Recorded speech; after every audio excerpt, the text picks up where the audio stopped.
Hey there. Tonight, we slip into the silent weight of medieval nights, where sleep felt more like survival than rest. It was not soft or private, but a slow surrender to cold straw and biting insects, shared with restless animals and the steady breath of others. You might imagine sleep as warmth and quiet, but perhaps you've never felt a goat shift at your feet or heard the thin scratch of lice under cloth. Still, they close their eyes each night, not for comfort, but simply to endure. Now dim the light, release your breath, settle your bones, and drift into their long, patient dark.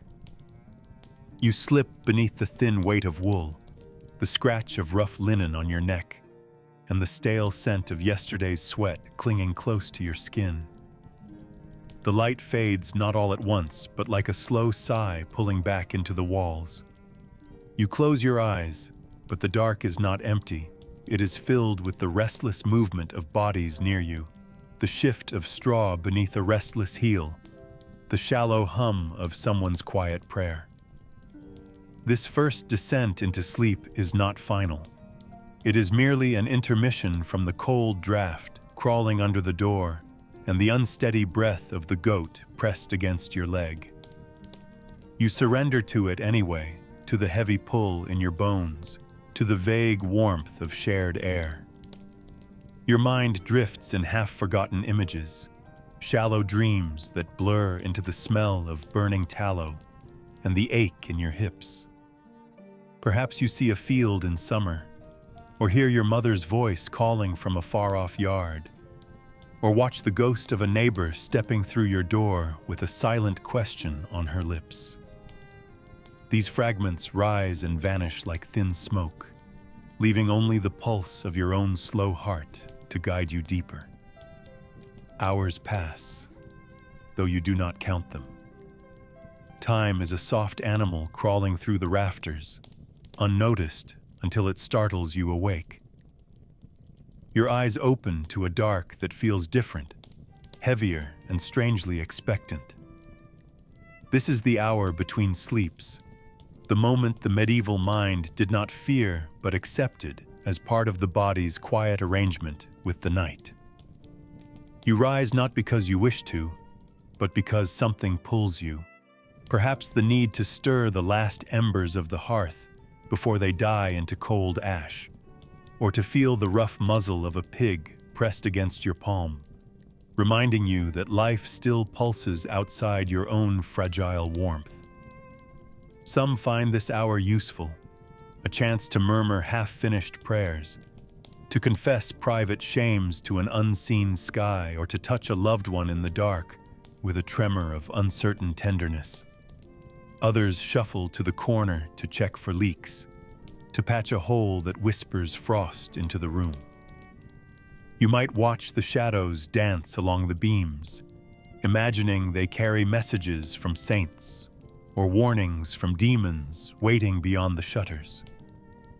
You breathe, slow and uneven, tasting the edge of your own loneliness even as the room holds the echo of many lives tangled together. This waking hour does not carry urgency. It drapes itself over your shoulders like a damp cloak. Some sit and stitch a torn hem by candlelight, the needle trembling in tired fingers. Some read passages from worn prayers, the words slipping between cracked lips, each syllable a small shield against whatever waits beyond the walls. Others simply sit in the dark, hands resting on knees, listening to the sighs of children curled close, to the faint scratching that might be a rat, or might be something older and more patient. There is no clear border between wakefulness and sleep, no sharp line to step across. You might slip back without realizing, head tilting forward, the candle guttering beside you as your thoughts tangle into the straw. Or you might resist, forcing yourself to stay upright, afraid that closing your eyes invites something unwelcome into your chest. Perhaps you shift closer to another body, sharing warmth not from affection, but from the simple instinct to live through one more hour without shivering apart. The night does not rush you. It only waits with that slow, quiet patience that seeps into the marrow and reminds you that tomorrow is a wish, not a promise. When you finally allow yourself to recline again, the straw feels less forgiving, as if it resents your departure. The air bites at your face. Your fingers curl into the coarse blanket, and your mind drifts once more toward that gentle abyss. The second sleep comes slower, heavier, as though the body knows it must surrender more deeply this time. Dreams might return, softer now, washed of their sharp edges. You might see a river you have never crossed, or taste a bread you have never eaten. In this hour, your soul is thought to wander freely, watched over by saints or shadowed by demons, each whispering different futures into the curve of your ear. Outside, the world stays still, frost gathering at the corners of the window, animals huddled into their own shallow warmth, the wind dragging its long fingers across the roof. You sink into it because there is nowhere else to go. No warmth, but what you create inside the tight circle of your ribs. Perhaps in this final drift, you feel for a moment that you belong to something vast and uncaring, a slow tide pulling you past the edges of your small life. And when morning finally edges in with its pale, reluctant light, you open your eyes not in triumph, but in quiet gratitude. Another night survived, another silent bargain kept, and still you endure. You lower yourself onto the straw, a thin pile of brittle stalks gathered from fields you do not own, pressed into a sack if you're fortunate, or left loose to shift beneath you if you're not. Each movement releases a faint, earthy scent, dust, damp, something almost sweet that reminds you of harvest days long gone. The straw does not welcome you. It accepts you out of necessity, a reluctant host. You feel every sharp edge through the thin linen, each broken reed pressing into the tender skin of your back, reminding you that comfort is not your right, but a fleeting accident. When the wind turns, the straw grows damp from the ground below, seeping chill into your bones. You roll carefully, searching for a dry patch that no longer exists, listening to the slow protest of your joints. Perhaps you find a mouse nest hidden near your shoulder, a quiet pulse of life sharing the same desperate warmth. The mouse scuttles, its tiny feet pattering against your ribs, and for a moment, you consider it a companion rather than an intruder. Your fingers twitch to brush it away, but you think better of it. Tonight, everything alive is only trying to keep breathing. In the dark, the straw becomes a living thing. It shifts with each shallow breath, echoing in your ear like rain against a distant roof. You try to hold still, to become a quiet shadow among other quiet shadows, but your skin betrays you. It itches where the stalks touch, where the sweat from your labor has soaked through your underclothes and dried into a stiff crust. You scratch without conviction, knowing the relief will last no longer than a heartbeat. The straw harbors small visitors, fleas, lice, tiny beetles you will never see but always feel. They move when you move, feeding on the warmth you barely have to give. You think of the nobles with their feather beds, thick canopies, and embroidered sheets, but even they cannot keep these small tyrants entirely at bay. The straw is democratic in its cruelty, offering each sleeper the same restless torment. You close your eyes again, pressing your face into the rough fabric that barely holds the straw back, inhaling the scent of old summers and forgotten rain. Your breath sounds too loud, your heart too quick. Still, you lie there, because there is nowhere else to go and no comfort waiting anywhere beyond these walls. Some nights, the straw feels almost forgiving, as if it remembers the sun once warmed its brittle spine. On those rare evenings, when the air is dry and your sweat has not yet soaked through, you might find a narrow space where your shoulder sinks without protest, where your hip does not immediately spark with pain. But these moments are fragile, easily broken by the creak of a neighbor shifting beside you, by a child's whimper, or a draft slipping under the door.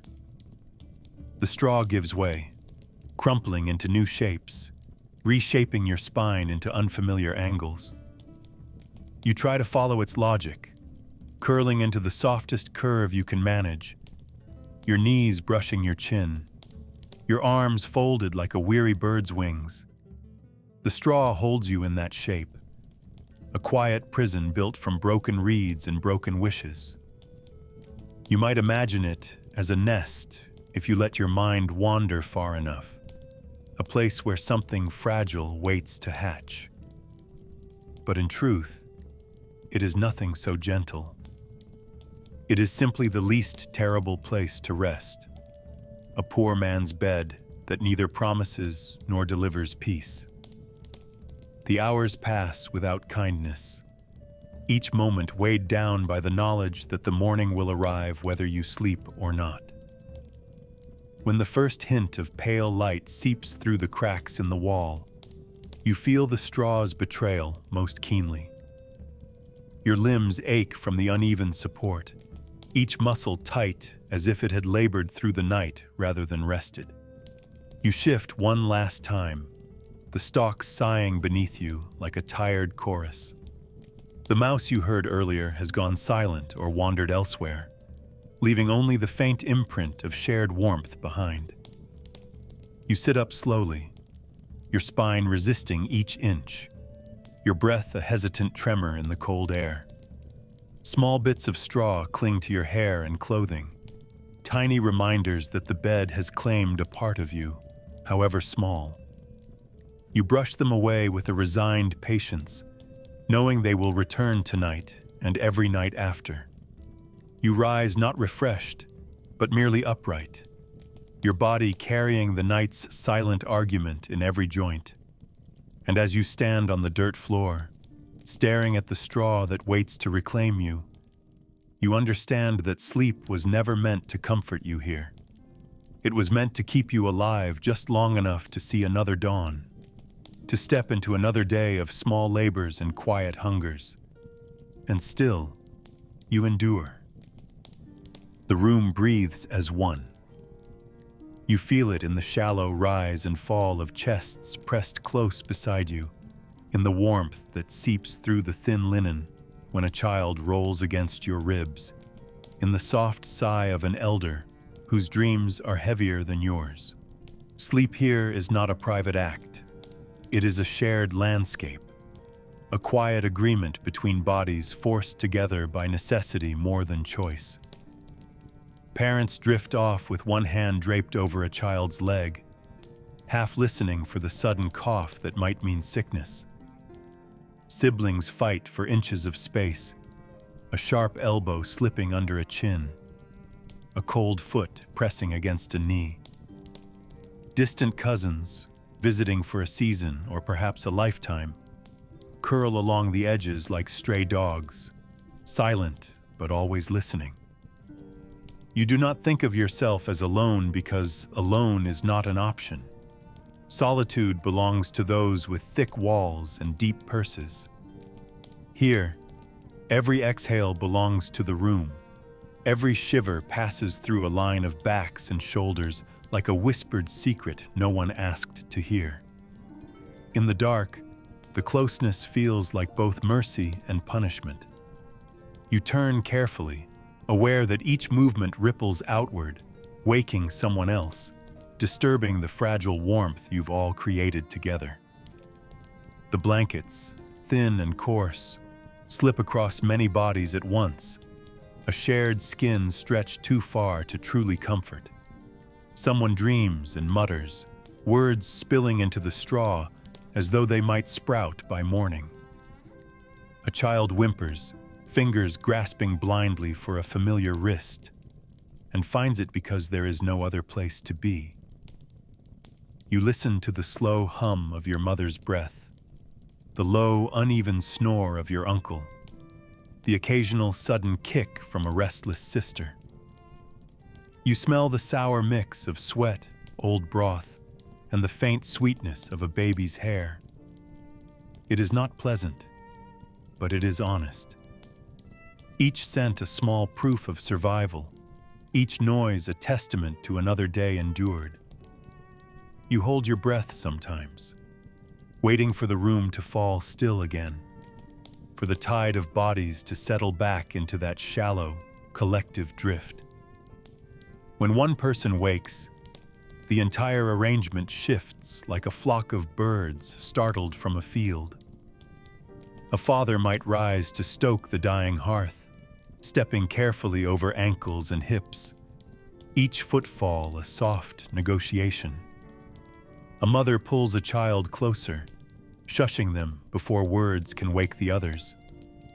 The thin walls offer no privacy, so every sigh, every half-swallowed cough becomes part of the group's night music.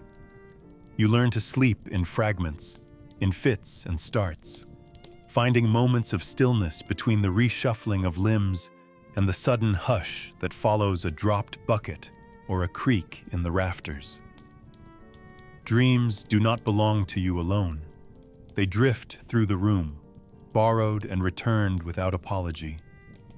You might wake with a memory of someone else's fear, the echo of their gasp sitting heavy in your chest. In these moments, you realize that the night is not a single blanket you can pull over yourself, but a patchwork stitched together by the heat and breath of many. By morning, the line between bodies and blankets has blurred into one soft, shifting mass. You open your eyes to the sight of tangled hair, the curve of a shoulder that is not your own, the slow blink of a cousin watching the same thin light seep through the cracks. You stretch, careful not to jar the sleeping figures pressed along your sides, your joints clicking in quiet complaint.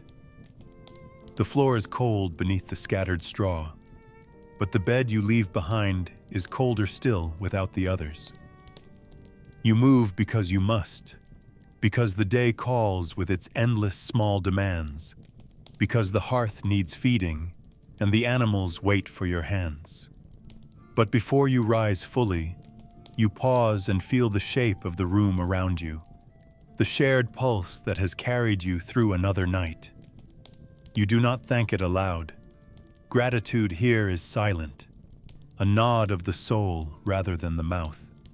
You step away knowing that tonight, and every night after, you will return to this breathing landscape, this human quilt of shivers and sighs, and still, you endure.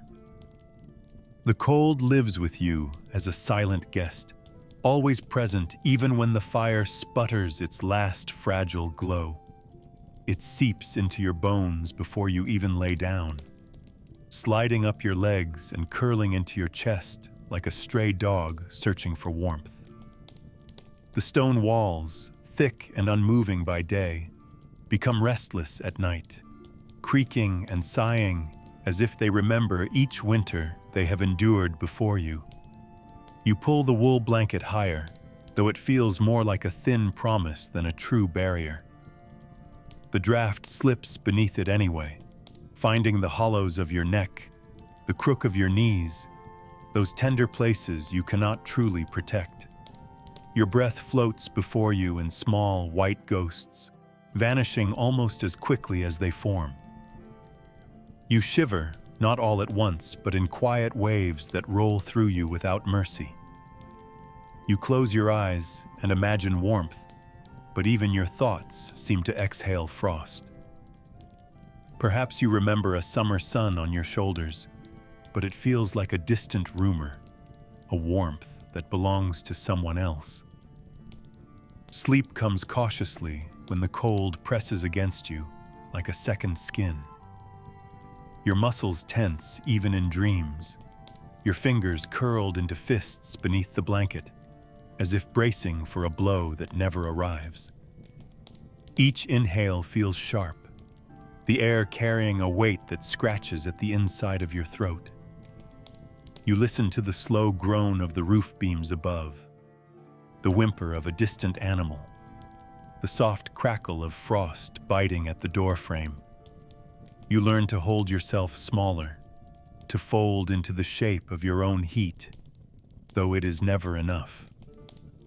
There is no roaring hearth to rescue you, no gentle hand offering a steaming bowl in the dark hours.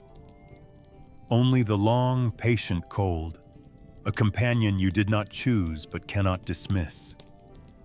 You think of it as a kind of silent conversation, each tremor in your muscles a word spoken into a vast, indifferent room. You endure it because you must, because there is no other option but to vanish into it entirely.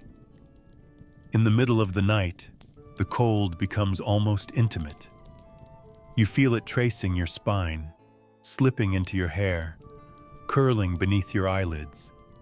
Your mind drifts in half-waking loops, imagining the cold as a living creature, a pale hand smoothing your brow or tugging at your feet. You wonder if the stones under you remember warmth at all, or if they have always been this unfeeling, this endless in their indifference. The silence grows heavy, pressing against your ears until even your heartbeat sounds foreign. You try to move, to stretch a leg or shift a shoulder, but each motion invites another breath of icy air against your skin. You pull the blanket tighter, but it is as thin as a prayer muttered into a winter wind. You envy the animals sometimes, the way they burrow into straw and each other, unashamed of their shivers. You envy those who sleep close together, their shared warmth a kind of fragile rebellion against the creeping frost. But envy is as useless as the blanket, and you let it dissolve into the hush that fills your lungs. By morning, the cold has woven itself into every part of you. Your joints creak as though they have been dipped in water and left to freeze. Your lips split when you try to speak, and your breath rattles low and uncertain. The first movements feel like breaking through a thin sheet of ice, each limb heavy and reluctant to obey. You rise slowly, each exhale a small surrender to the room's unyielding chill. The stones under your feet steal what little warmth you carried from the bed, and you pause, shivering, to gather your courage before stepping fully into the day. You glance back at the crumpled blanket, the shallow imprint of your body still trembling there, a ghost of last night's quiet battle. You think of the night ahead, knowing the cold will be waiting, patient and without pity. You do not curse it out loud. There is no one listening who might take it away. You accept it, the way you accept hunger or fatigue, as another thread in the long, fraying cloth of your life. And still, you endure. The cloth waits at the edge of your straw pallet, folded in a manner that suggests both care and quiet despair. You pick it up in the half-light, feeling the rough weave between your fingertips, a fabric chosen not for softness, but for its stubborn ability to trap a shred of warmth. You slide it over your scalp slowly, as though lowering a thin wall between yourself and the unending draft that prowls through the room. The nightcap is not a decoration, nor a mark of luxury. It is a shield for a part of you most vulnerable, the place where heat escapes first and regrets settle deepest. You feel it cling to your hair, catching the scent of smoke and the stale oil of the day.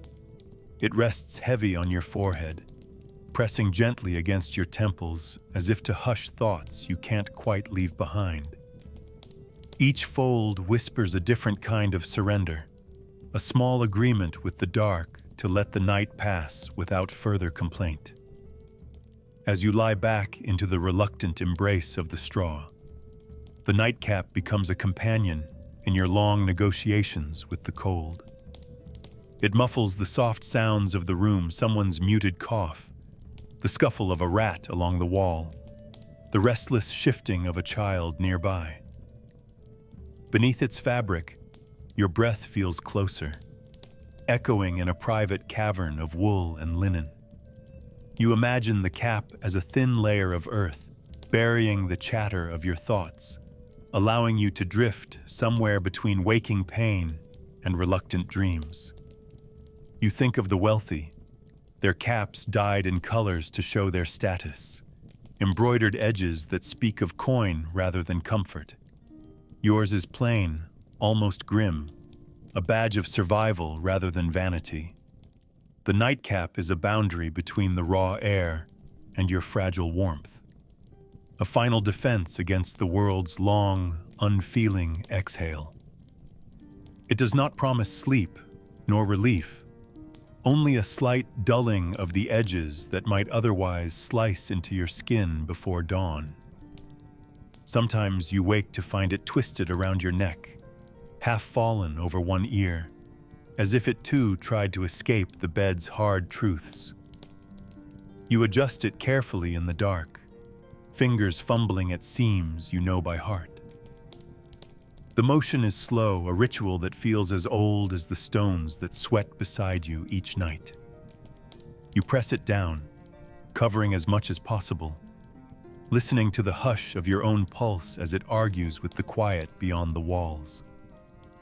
The cap catches stray lice, soaks in sweat you cannot wash away, and holds the smell of every night before this one. It becomes a record of your failures to stay warm, to stay clean, to stay separate from the dirt that waits in every corner. Even so, you would not dream of abandoning it. To sleep without a nightcap is to invite the night itself into your bones, to let the frost taste your scalp and the draft explore your skull. You shudder at the thought, pulling the fabric lower, as if it could reach your heart and wrap it too in its thin promise. When the pale morning finally leaks into the room, you peel the cap away with a reluctance that feels almost tender. Your hair stands in awkward ridges, marked by the folds of cloth and the restless shapes of your uneasy dreams. You rub your forehead where the seam left a faint line, an echo of the night's silent arguments. You hold the cap in your hand for a moment longer than needed, weighing its damp heaviness, feeling the cold it tried and mostly failed to keep at bay.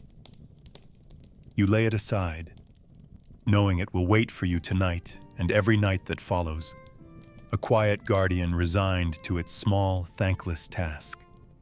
You step away from the bed, the air nipping at your scalp immediately, reminding you that nothing has truly changed.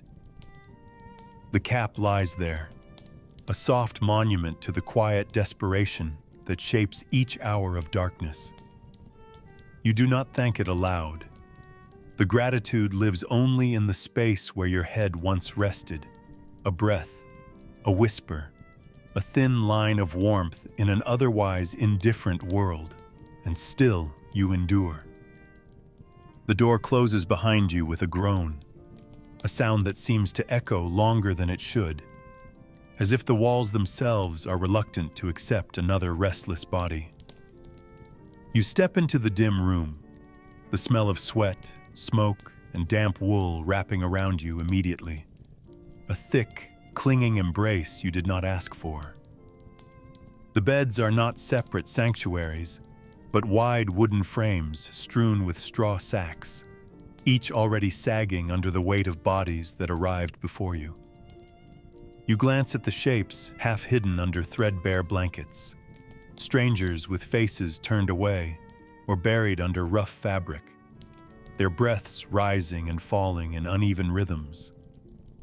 You place your bundle beneath your head, one hand resting on the small purse tied at your waist, fingers twitching at every unfamiliar rustle.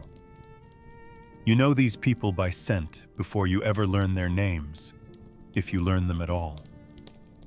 You lie down slowly, inching toward an open patch of straw that promises no comfort, but at least a sliver of space, your shoulder brushing against someone else's back, your knees bending to avoid a wandering foot. In the dark, your mind fights the closeness even as your body surrenders to it. Every small motion becomes a negotiation, a cough muffled into a sleeve, a sudden twitch of a leg that sends a shiver down the line of shared warmth. You feel a stranger's breath on your neck, warm and sour, a private confession whispered without words. Your fingers grip your purse tighter, your thumb counting the stitches as if each pass could build a wall between you and the slow tide of limbs pressing nearer. Somewhere to your left, a man shifts and mutters, a sound half dream, half warning. You wonder if he dreams of open fields or hidden knives. You cannot afford to sleep deeply. Suspicion lies curled under your ribs, gnawing at each attempt to drift. The bed does not belong to you, nor does the warmth. It is all borrowed, all conditional. You listen to the sighs, the stifled snores, the soft creak of someone shifting to find a new pocket of straw. The ceiling above offers no comfort, only dark beams that feel like watchful eyes, tracing every breath you dare to take.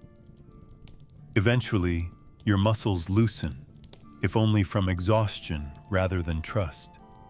Your knees find a hollow behind another's back. Your toes slide beneath an unfamiliar calf, the night reshaping you into a puzzle piece that was never meant to fit. You inhale shallowly, tasting the shared air that carries hints of garlic, cheap ale, and the metallic tang of fear. Somewhere a hand moves too close to your belt, and you jerk, the movement rippling outward like a startled flock of birds. A grunt, a mumbled curse, then stillness returns, an uneasy truce sealed in darkness. You retreat back into yourself, every inch of skin aware of each borrowed heartbeat around you.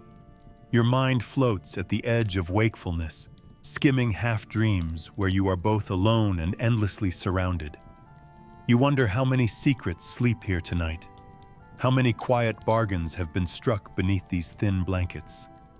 You pray, not for peace, but for the simple mercy of waking with your belongings still tied to your waist, and your breath still yours to keep. Morning does not arrive with gentle light, but with the heavy shifting of bodies waking all at once. A slow, groaning wave of limbs disentangling. You feel the cold air rush back to reclaim the space where warmth had reluctantly pooled overnight.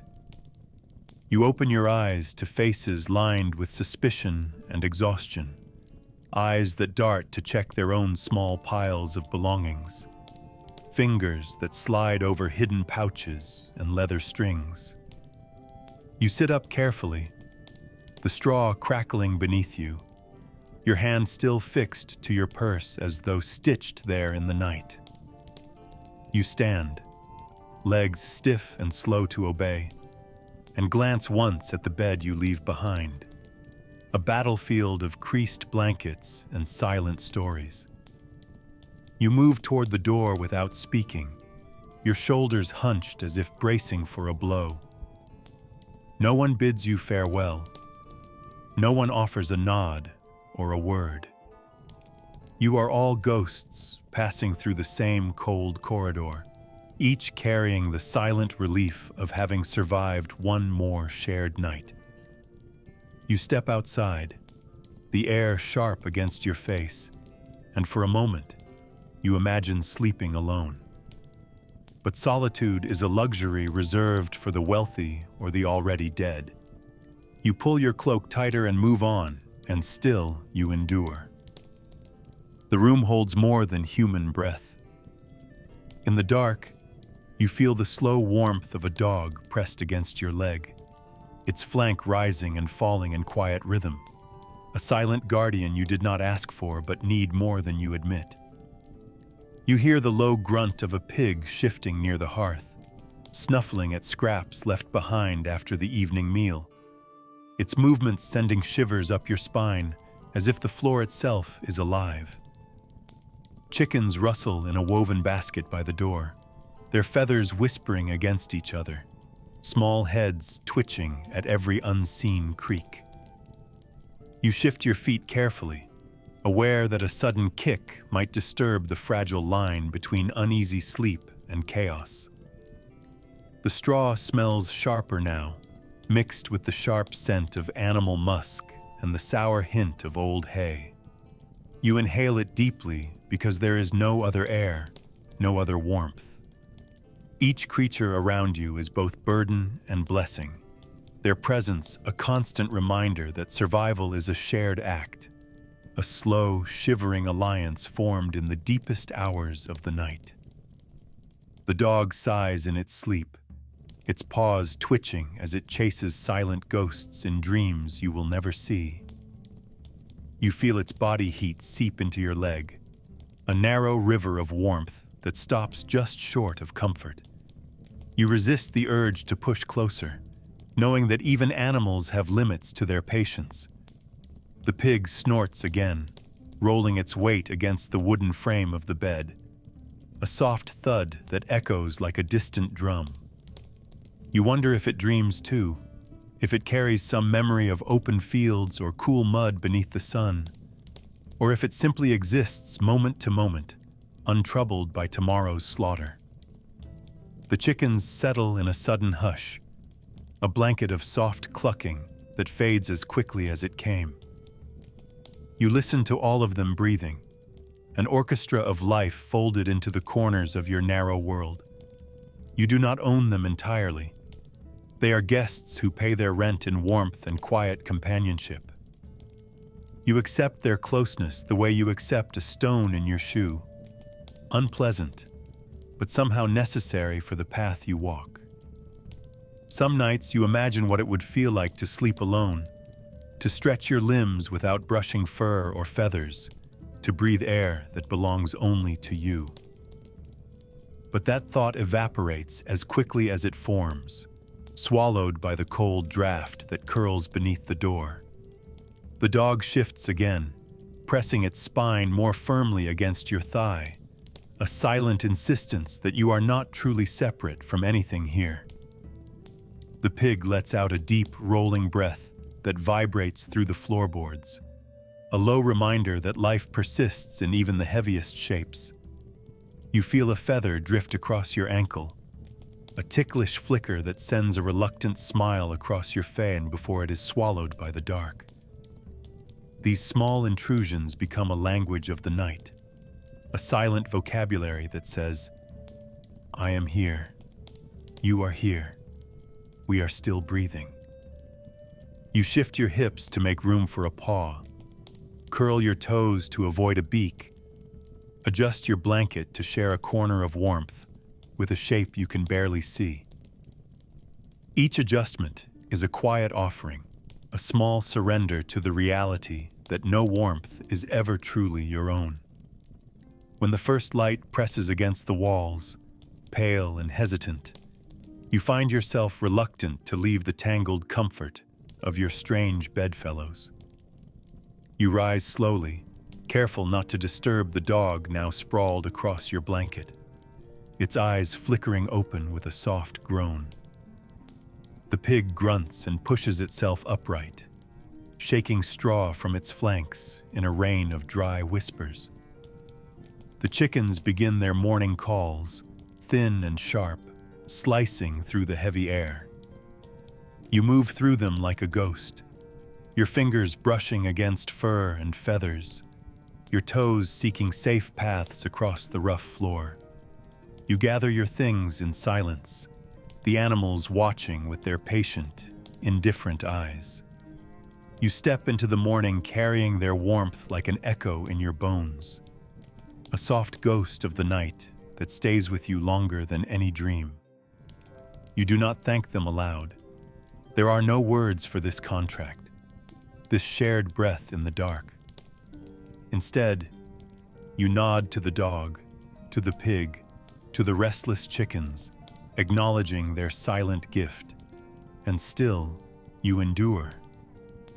You do not remove your clothes before bed. The rough wool tunic clings to your back, heavy with the day's sweat and the fine dust from the fields. Your shirt sticks to your skin, where salt from old labor has hardened into quiet crusts, a second skin that reminds you of every movement, every strain and bend of the day. You might imagine peeling it away, feeling cool air glide over clean skin. But that thought is a luxury too far from reach. Undressing would mean braving the cold, the biting draft that slices through the cracks in the walls and under the door. It would mean exposing yourself to the night's long, patient fingers, searching for any warmth to steal. Instead, you crawl into the straw fully clothed, pulling the thin blanket over shoulders, already carrying the weight of your own exhaustion. The fabric scratches at your throat, pinches your elbows, and folds awkwardly at your knees. Each layer holds stories you cannot wash away. The echo of a morning frost that turned your breath white, the hot press of the midday sun that baked the dust into your hair, the accidental splash of ale that dried into a sour patch on your sleeve. In the dark, the smell of your clothes becomes a companion you did not choose. You breathe it in with each shallow inhale. The sharp tang of sweat, the earthy note of straw and mud, the distant hint of smoke from the hearth. It is a scent that speaks of work rather than rest, of survival rather than comfort. You shift beneath the blanket, feeling the cloth pull against your skin, a tug that reminds you there is no true separation between day and night here. Your body never fully releases its tension, the muscles still coiled as if waiting for the next command. You feel every seam, every rough patch where the fabric has thinned from repeated wear, each stitch a silent witness to winters survived and harvests gathered. The clothes wrap around you like a cocoon, but not a gentle one, more like a husk that preserves you for another day of the same small rituals, the same quiet toils. You do not dream of softness. You dream only of enduring, of waking with enough strength left to tie the same belt, to lace the same sleeves, to bend once more beneath the same sun. Sometimes, in the shallow hours between one waking and the next, you become aware of the deep itch that lives beneath the cloth. Fleas and lice move as you move, tracing their tiny, persistent paths across your skin. You scratch absently, your fingers catching on the edge of a frayed cuff or slipping under a damp collar. The discomfort becomes part of the rhythm of sleep, a slow dance you perform in the dark without thought or intention. You learn to ignore it in the same way you ignore the hunger that gnaws at your belly or the ache that pulses in your knees.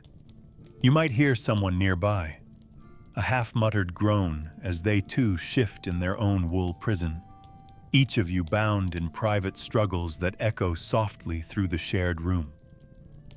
The clothes trap your warmth, but they also trap your fatigue, holding it close so it seeps deeper into your bones. Each night becomes another layer added to the silent ledger of aches you carry forward. You lie there listening to your own shallow breaths, wrapped in the damp evidence of your days, and you understand that rest here is not a gift, but another small negotiation with a world that asks more than it ever gives. When dawn crawls across the floor, pale and uncertain, you rise slowly, the clothes clinging heavier than when you lay down. They bear the imprint of your night's uneasy shifting, new wrinkles born from your attempts at finding comfort where none truly exists. You touch your shoulders, feeling the stiff fabric pull against the skin, a dull resistance that feels almost alive. You do not change these clothes. They will serve you through the morning's chores, through the midday heat, through the evening's return to this same cramped pallet. You might patch a hole or tighten a thread, but you do not dream of a fresh garment waiting nearby. Each thread is a map of choices made, of seasons weathered, of moments too small to mark, but too many to forget. You move toward the door, feeling the straw tug at your sleeves, small yellow ghosts trying to hold you back. You brush them off and step into the cold air, your tunic heavy with the night's collected sweat and the morning's trembling promise. You do not look back at the bed. You already carry it with you in every stitch, and still you endure. The room holds its breath as the last candle flickers near the far wall, its flame bowing under its own tired weight. You lie among rows of quiet shapes, each wrapped in the same rough cloth, each carrying the same silent vow stitched beneath the skin. The stone floor offers no comfort, only a hard reminder that the body is meant to suffer as the spirit learns to bow. You feel the thin mat beneath your spine, each ridge pressing into bones already softened by long hours of kneeling. Around you, the air thickens with the soft murmur of restrained breaths, a wordless psalm rising and falling in a quiet, shared rhythm. The candle casts long, fragile shadows across the walls, shadows that slip into the corners and linger like hesitant ghosts. You do not speak. Words have long since emptied themselves from your mouth, leaving only the slow language of breath and the small creaks of shifting limbs. You become part of this stillness, your heartbeat echoing against the stone as though knocking on a door that may never open. In the dark, each movement feels amplified, a ripple across a silent pond. You hear the rustle of a sleeve as someone turns, the hesitant sigh of another whose dreams have already slipped past the thin veil of wakefulness. You lie perfectly still, your hands folded across your chest, as though in preparation for the final sleep you will one day welcome without struggle. The cold sneaks under your robe, coiling around your legs and climbing up your back like a careful question. You do not reach for warmth. You accept the chill as part of your vow, a quiet discipline that sharpens the mind and humbles the flesh. You sense the presence of the others, their shapes outlined not by touch, but by the shared knowledge of suffering side by side. The candle dwindles further, each flicker a soft farewell that dims the room into a dense, tender darkness. You find a thin comfort in knowing no one here seeks to claim space or warmth alone. Each breath becomes a small confession, a silent agreement to endure together until the bell calls you back to your knees. Sleep does not come as a gentle drift, but as a slow descent, a reluctant surrender to the body's relentless whisper. Dreams, if they arrive, feel like echoes rather than visions, fragments of prayers repeated so often they bleed into the marrow. You might see the outline of a saint's hand, or the fleeting curve of a distant horizon you will never touch. You feel the floor beneath you as a stern teacher, correcting your posture even in sleep, reminding you that comfort is a dangerous luxury. Around you, the communal breath tightens and loosens, a strange dance performed without music or steps. You know the faces of these figures in daylight. The lined brows, the tired eyes, the lips pressed thin around quiet words. But in the dark, they dissolve into a single shape, a collective vessel for the small, persistent flame of devotion. You wonder if they too imagine the warmth of another life, a fleeting memory of a mother's hand, or the brief weight of a shared blanket. But you do not ask. Questions here are reserved for the silent spaces inside the chest, where no candlelight can reach. When the bell finally tolls, its sound breaks across the room like a thin blade slicing through fog. You rise without words, the mat peeling reluctantly from your back, the cold immediately reclaiming the spaces your body had guarded. You fold your blanket in the same practiced motion, your fingers steady despite the night's long silence. You glance once at the dim shapes rising beside you, each face turned inward, eyes cast toward a promise beyond flesh and straw. Together you move through the narrow corridor, robes brushing, feet padding softly against the stone in a slow procession that feels more like drifting than walking. You enter the chapel as a single breath, the air heavy with incense and the echo of unspoken hopes. You kneel again, your knees pressing into the hard floor as if greeting an old adversary. In this moment, you understand that the night was not rest, but a long, quiet vigil, a space to remember that even in stillness, you are never alone. You bow your head, your breath joining the unseen chorus, and still you endure. The bell slices into your sleep like a cold blade, a sudden noise that tears you from the soft edges of a dream you will never remember.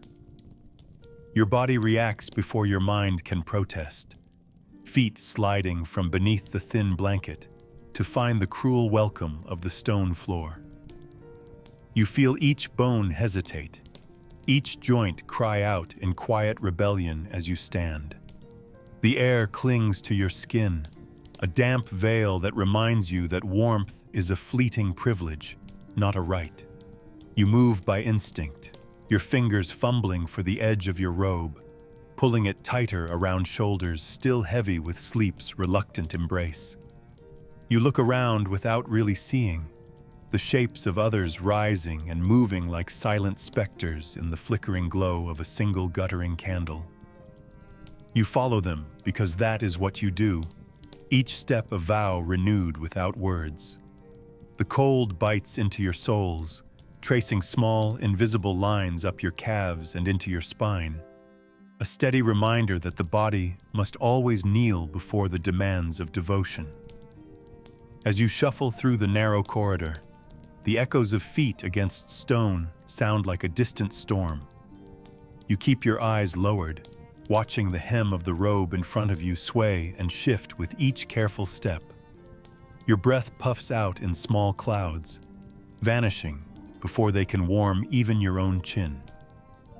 You wonder if anyone else carries fragments of their broken dream in the corners of their mind, the final moments of an imagined warmth snatched away by duty's cold hand. You reach the chapel, its walls thick with the scent of wax and old incense, the air heavy as if it too resists the hour. You find your place among the others, knees pressing into the unyielding floor, each thud a soft echo in the cavernous dark. Your hands come together slowly, fingers stiff and unsure, as though they have forgotten the shape of prayer. The candle flickers at the altar, throwing thin shadows across bowed heads, each one a trembling ghost waiting for forgiveness it does not expect to receive. The chant begins, a low hum that vibrates against your ribs rather than your ears. Your lips move, but the words slip out as pale ghosts, more felt than heard. You watch the candle sway, its flame bowing left, then right, as if nodding along with each whispered plea. The smell of cold sweat drifts from the robes around you, mingling with the older scent of wax and smoke, a perfume of shared sacrifice. You close your eyes for a moment and feel the sudden weight of your own heart, heavy as a stone at the bottom of a winter pond. The rhythm of the chant steadies your breathing, pulling you back from the edge of your own shivers. You sense the slow rise and fall of bodies beside you, each person anchored in the same fragile obedience, each dream left crumpled on the floor by their straw mats. You do not think of comfort or warmth. You think only of the next word, the next breath, the next small movement that carries you further into the hour's quiet demands. The walls listen without judgment, the stones cold and patient beneath your knees. When the final word drifts into silence, you remain still, as if waiting for an unseen hand to dismiss you. Slowly, the room exhales, the collective breath soft as falling snow. You rise with care, your legs unsteady, your spine curved as though you have aged in the brief span of this midnight assembly. You shuffle back to your mat, the corridor now a silent river of retreating shadows. The stones feel colder than before, each step a new negotiation between flesh and frost. You lie down again, your body folding awkwardly into the straw, the thin blanket doing little to reclaim the warmth lost to the hour's harsh ritual. Your heart thuds loud in your ears, echoing into the emptiness you now share with your own thoughts.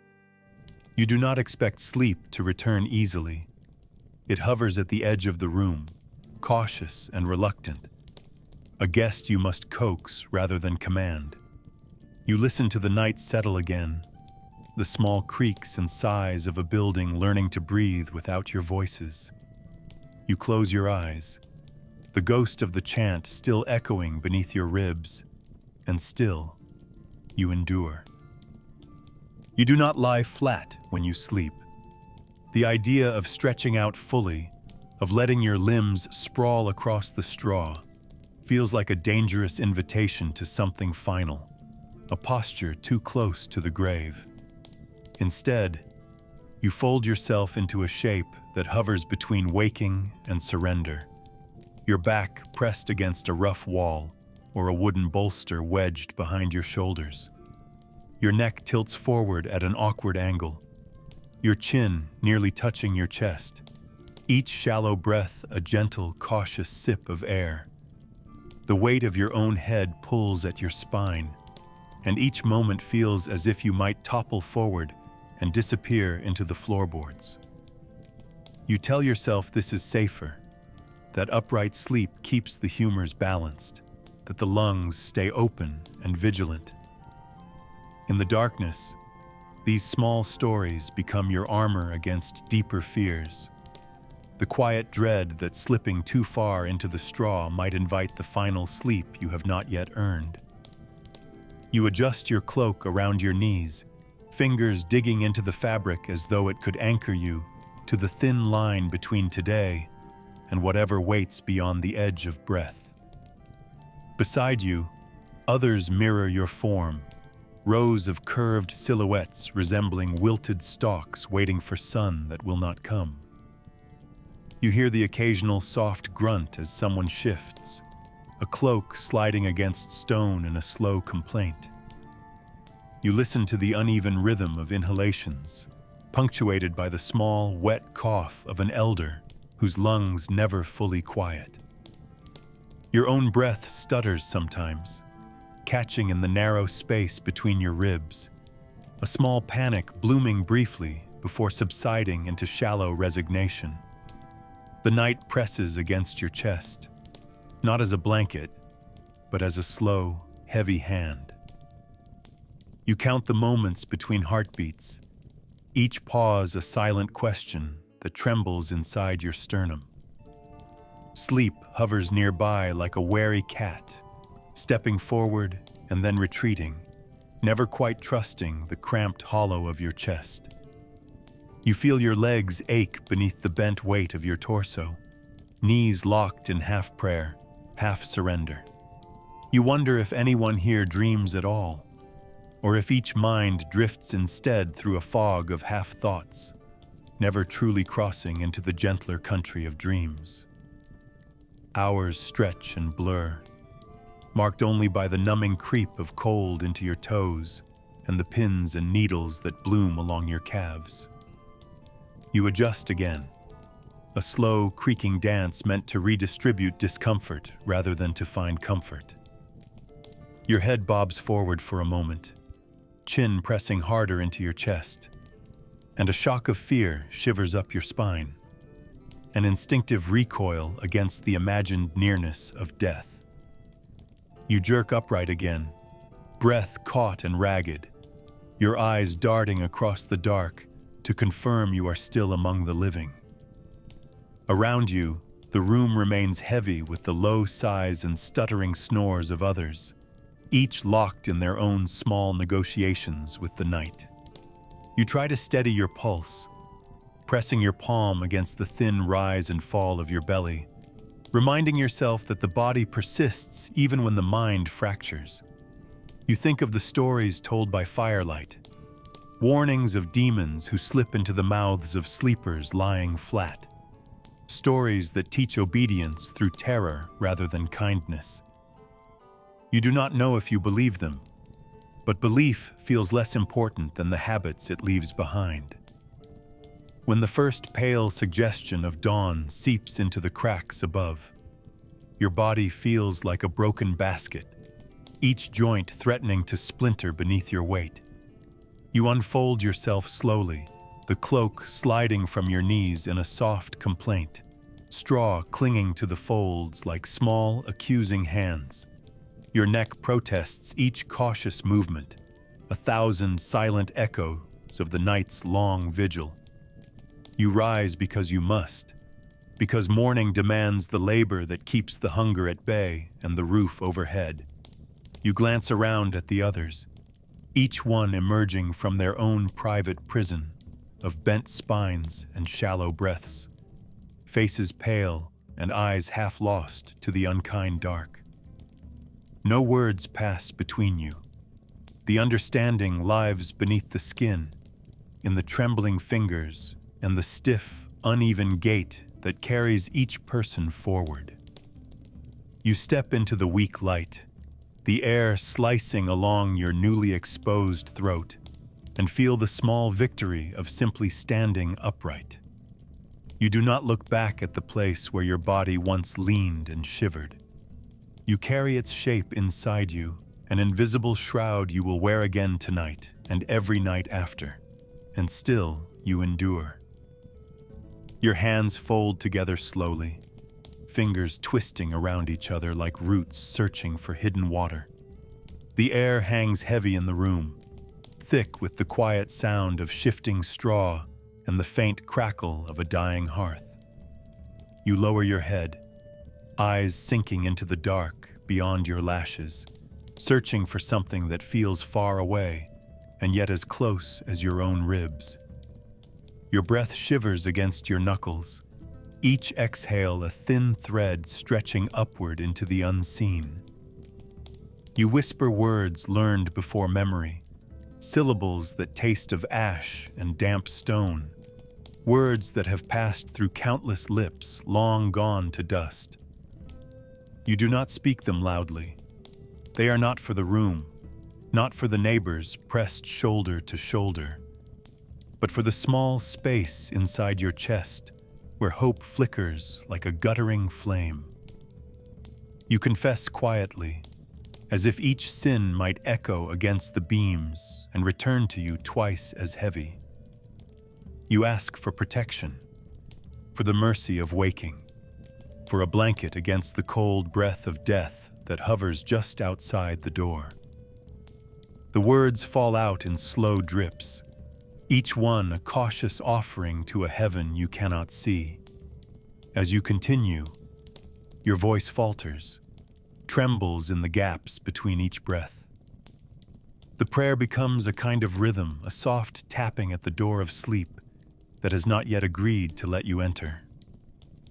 You picture the saints listening from somewhere above the rafters, their hands folded in patient silence, their eyes dim as distant stars. You imagine them leaning closer, hearing the rasp of your voice, the small betrayals tangled in your words. Each sentence feels like a thin cord holding you above a dark river. You wrap it around your tongue, around your teeth, hoping it will not snap in the night. You pray not only for yourself, but for the bodies sharing the room, the child curled under your elbow, the elder coughing softly into the straw, the quiet figure at your feet who might slip away before morning. You ask for protection against the silent crawl of sickness, the sudden hush of breath that never returns, the chill that slides under the blanket without warning. You do not expect these requests to be granted fully. They are more ritual than promise, a way to soothe the pulse that stutters in your throat when the wind rattles the shutters. Your eyes open briefly, searching the dim outlines of the room, the slow rise and fall of chests that echo your own fragile wish to continue.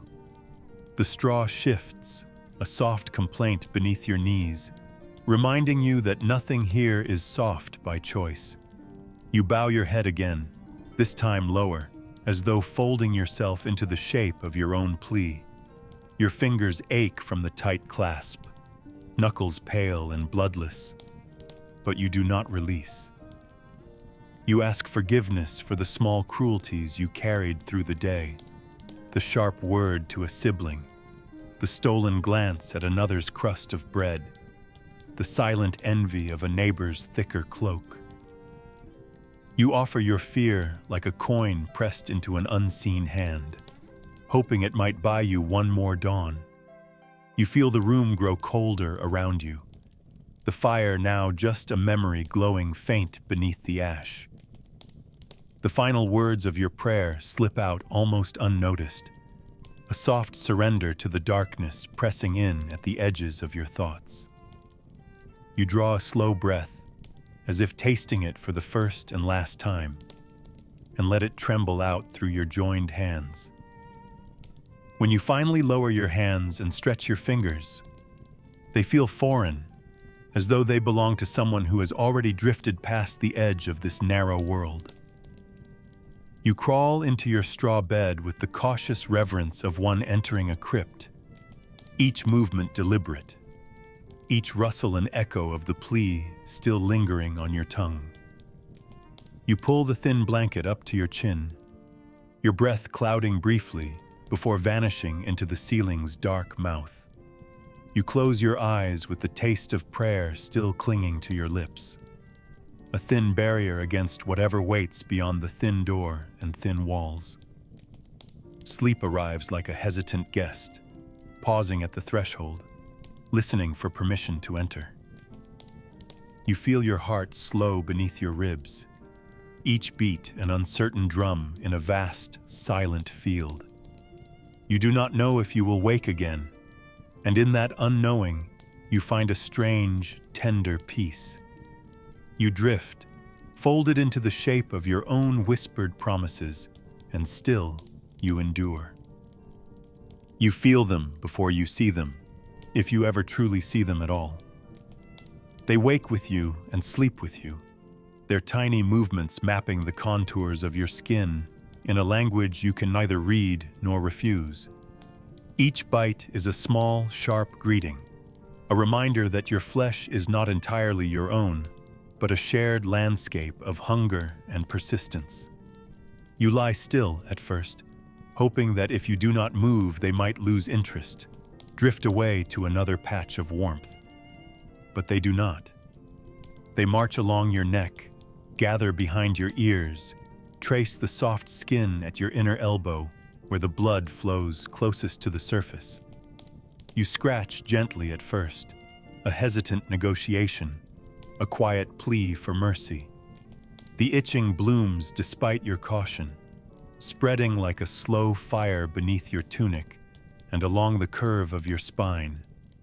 You know that to scratch too hard invites broken skin, small wounds that weep into the straw, a red flag to more unseen guests. Yet you continue, your nails catching on scabs from nights before, each fresh mark a silent record of the battle you will never win. Beside you, others shift and sigh, the same small dance echoing in the dark.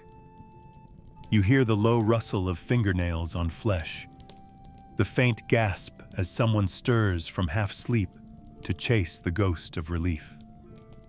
The room becomes a quiet chorus of soft scratching, a shared confession of defeat. The fleas move like rumors, jumping from one body to the next, slipping beneath collars and into seams, their tiny feet sparking shivers you cannot fully control. You imagine them as soldiers, tireless and cunning, orchestrating midnight raids on the thin red lines of your veins.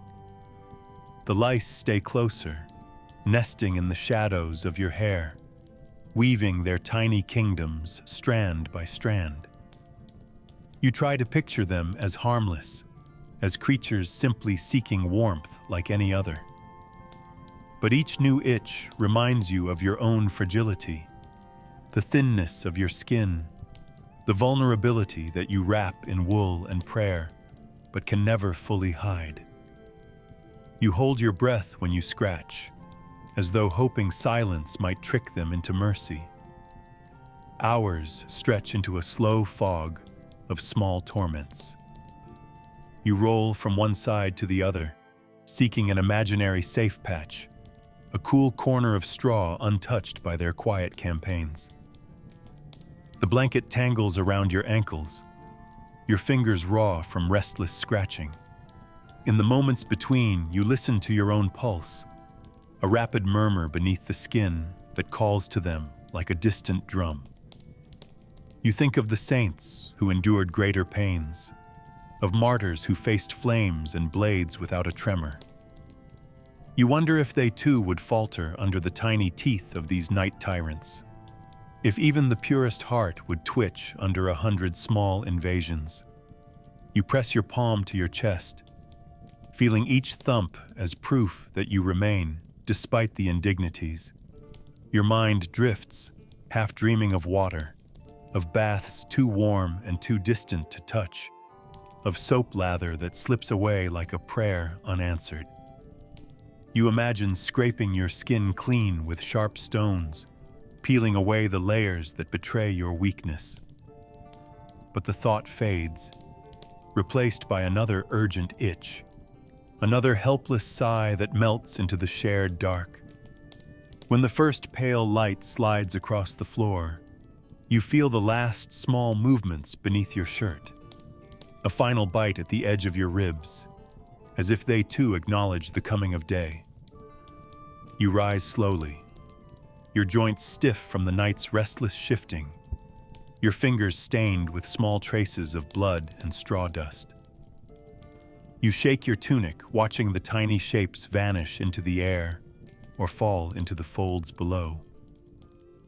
You run your fingers through your hair, dislodging more invisible soldiers, each flick a quiet resignation rather than a victory. You do not look for them. You know they are there, even when unseen. You step into the morning carrying their mark, an unseen tapestry of tiny wounds stitched across your body. You do not speak of them to your neighbors. Everyone knows. Everyone endures in their own silent agreement with the dark. You gather your breath, feeling the tender sting along your neck and wrists, and step forward into the day's cold embrace. You accept that tonight they will return, faithful as the moon, and still you endure. The linen feels cool against your skin, a thin whisper of softness that almost startles you after the coarse embrace of wool and rough homespun. You unfold it carefully, your fingers trembling slightly as they trace the smooth surface, marveling at its pale glow in the candlelight. This is not something you own in abundance. It is a gift, a relic of better days or kinder hands, a thin promise of a world where softness might be more than a fleeting visitor. You lay it across the straw with deliberate reverence, smoothing each crease as though you are preparing an altar rather than a bed. For a brief moment, you imagine the linen as a shield, a fragile barrier that will protect you from the bite of insects, the damp breath of the night, the steady creep of cold that lives in the walls. You lower yourself onto it slowly, careful not to tear or stain the precious weave. Your skin shivers at the first contact, surprised by the gentle chill, the absence of immediate scratch and pinch. You exhale as though releasing a burden, your breath a thin cloud that hovers briefly before fading into the darkness. As you pull the edge over your shoulders, you can almost pretend you belong to another life, a life of deep feather beds and embroidered sheets, of hearths that burn through the night and baths that steam in the morning light. But the fantasy is short-lived. The linen quickly absorbs the dampness of your skin, the stale sweat gathered during long hours of labor, the trace of ash and dirt that clings no matter how carefully you wash at the basin. The scent shifts, soft at first, then heavy, blooming into the familiar musk of shared breath and unwashed hair.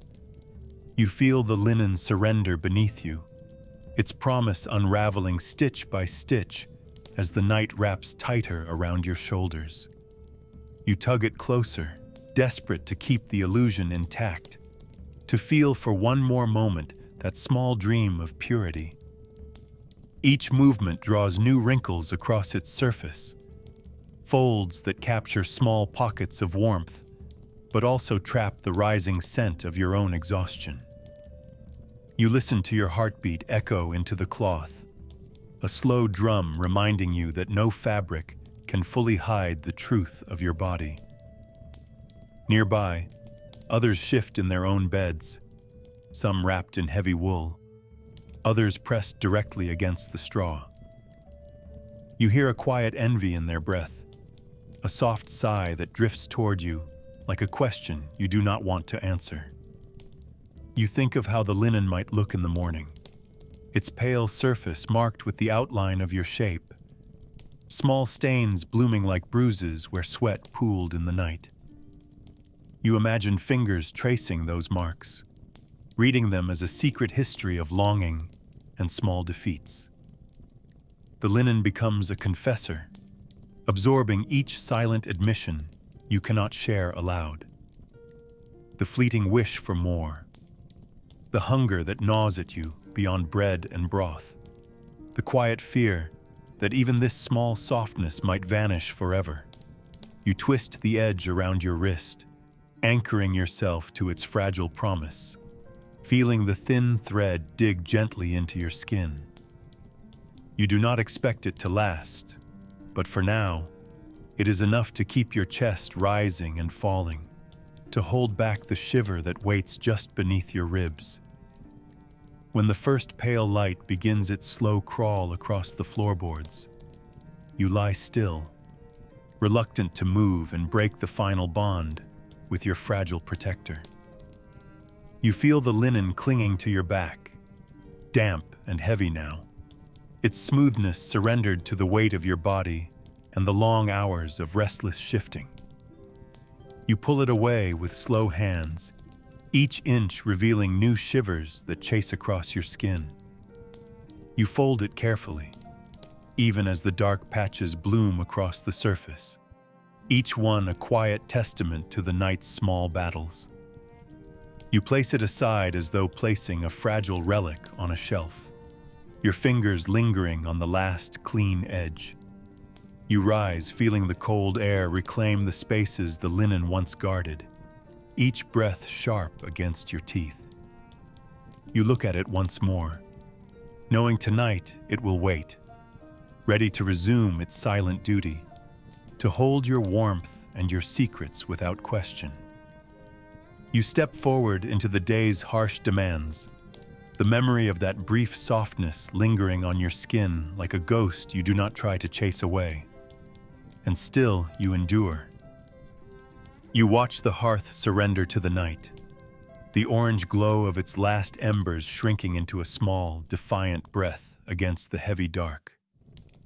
The warmth that once gathered the family close now retreats into the ashes, curling like a cat finding a final hidden place to sleep. You sit nearby, hands hovering over the faint glow, your fingers craving what little heat remains. Each flicker feels like a whispered promise, a reminder of fires that once roared and crackled, filling the room with dancing shadows and the scent of singed wood. But now the logs lie spent, their bodies reduced to fragile skeletons that collapse into pale dust with the slightest touch. You draw your cloak tighter, the fabric heavy with yesterday's sweat and the ghost of warmth you almost believed in. The cold stands waiting beyond your shoulders, pressing forward as the embers sigh and shiver into silence. You know that the warmth will not reach you fully. It stops somewhere short, leaving a hollow ache in the center of your chest that pulses with each slow breath. You shift closer, hoping to capture one last ember's fragile kiss against your skin. The floor beneath you is a hard, unyielding friend, its chill rising through your bones in quiet waves. You imagine the warmth as a thin river, trickling toward you only to vanish before it reaches your ribs. You press your palms together, then open them slowly toward the hearth, as though in silent prayer. The gesture part ritual, part desperate bargain. Around you, the shadows stretch and contract, silent witnesses to your small negotiations with the night. You think of the stories told beside this hearth, the whispered legends of saints and spirits, the recited lines of half-remembered prayers, the laughter that sometimes broke through in better seasons. Now those stories hang suspended in the air, frozen alongside your breath. You lean forward, your face close enough to feel the briefest hint of heat on your cheeks, a fleeting touch that fades as quickly as it arrives. You close your eyes and try to imagine the warmth lingering there, held in place by sheer will and the thin, trembling hope that keeps your heart turning beneath your ribs. As you retreat from the hearth, you carry that fading warmth with you, a fragile ember lodged beneath your skin. You crawl into the straw, the cold immediately rushing in to claim the spaces the fire refused to fill. Your cloak folds around you like a reluctant embrace, each layer failing to seal the drafts that slip under the door and between the wall's stones. The memory of the hearth remains vivid, an echo that dances along your spine in small, aching pulses. You curl tighter, knees drawn to your chest, forehead pressed into the scratchy edge of the blanket. You imagine the embers glowing still, their soft exhalations drifting toward you in secret, hidden currents. But your breath tells you the truth. Each exhale a thin cloud that vanishes into the dark without resistance. You listen to the creaks and groans of the room settling, the distant shuffle of animals adjusting in their sleep, the tiny protests of your own joints against the straw's brittle bed. You resist the urge to rise again, to crouch once more by the hearth in search of one final spark. You know there is none left, only the quiet surrender of ash to the deep, endless night. When morning begins to unroll its pale, uncertain light across the floor, you feel the full absence of the fire, a hollow cavern beneath your ribs that echoes with each tentative movement. You push yourself upright slowly, your fingers stiff and unresponsive, as though they belonged to someone long dead. You glance toward the hearth, now a silent grave marked by a soft dusting of gray, each coal a cold monument to the warmth you once borrowed. You brush straw from your shoulders and stand, the cloak heavy around you, its folds carrying the stale scent of smoke and defeat. You step toward the hearth, crouching to stir the ashes with a careful hand, hoping to find some hidden glow buried beneath the surface. But the dust lifts without resistance, drifting into the air like forgotten prayers. You sigh, a sound that feels too loud in the hushed room, and move toward the door, each step a soft echo of the night's failed warmth. You carry the memory of the hearth as a thin thread through the day ahead, knowing that tonight you will sit there again, watching the embers fade, and still you endure. The walls shudder beneath the steady hand of winter's wind, each gust a long exhale that seems to seep through every crack and seam. You lie beneath your blanket, listening to the night press against the house, a patient animal sniffing at the edges, searching for a way inside. Each breath you take feels heavier, as if the cold has crept into your lungs and waits there, coiled and watchful. The darkness outside is not empty. It carries the weight of long hours, the unseen shape of frost spreading its thin fingers across the ground and along the windows. You pull your cloak higher around your neck, tucking your chin into the rough edge, your fingers curling beneath the layers in a quiet plea for warmth. You hear the roof creak in slow protest, the beams above you groaning as though they too feel the strain of the wind's endless touch. Your eyes remain open longer than they should, tracing the outlines of shadows that shift and stretch along the walls. You listen to the silence inside the room, broken only by the occasional sigh from another bed, the small sound of someone else deciding, in that moment, to keep going just a little longer. As the hours drift deeper, the cold grows into a presence you can almost see, its shape moving along your spine, slipping beneath your knees, settling in the hollow of your throat.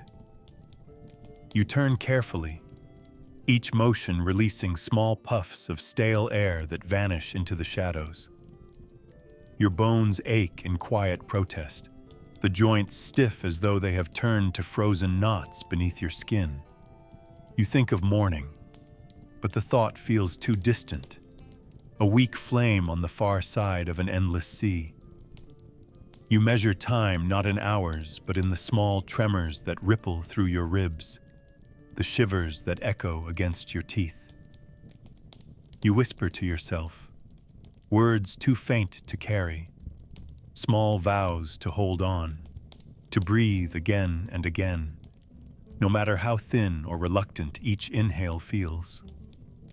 The wind rattles the shutters like a fist on a locked door, each bang a question you cannot answer.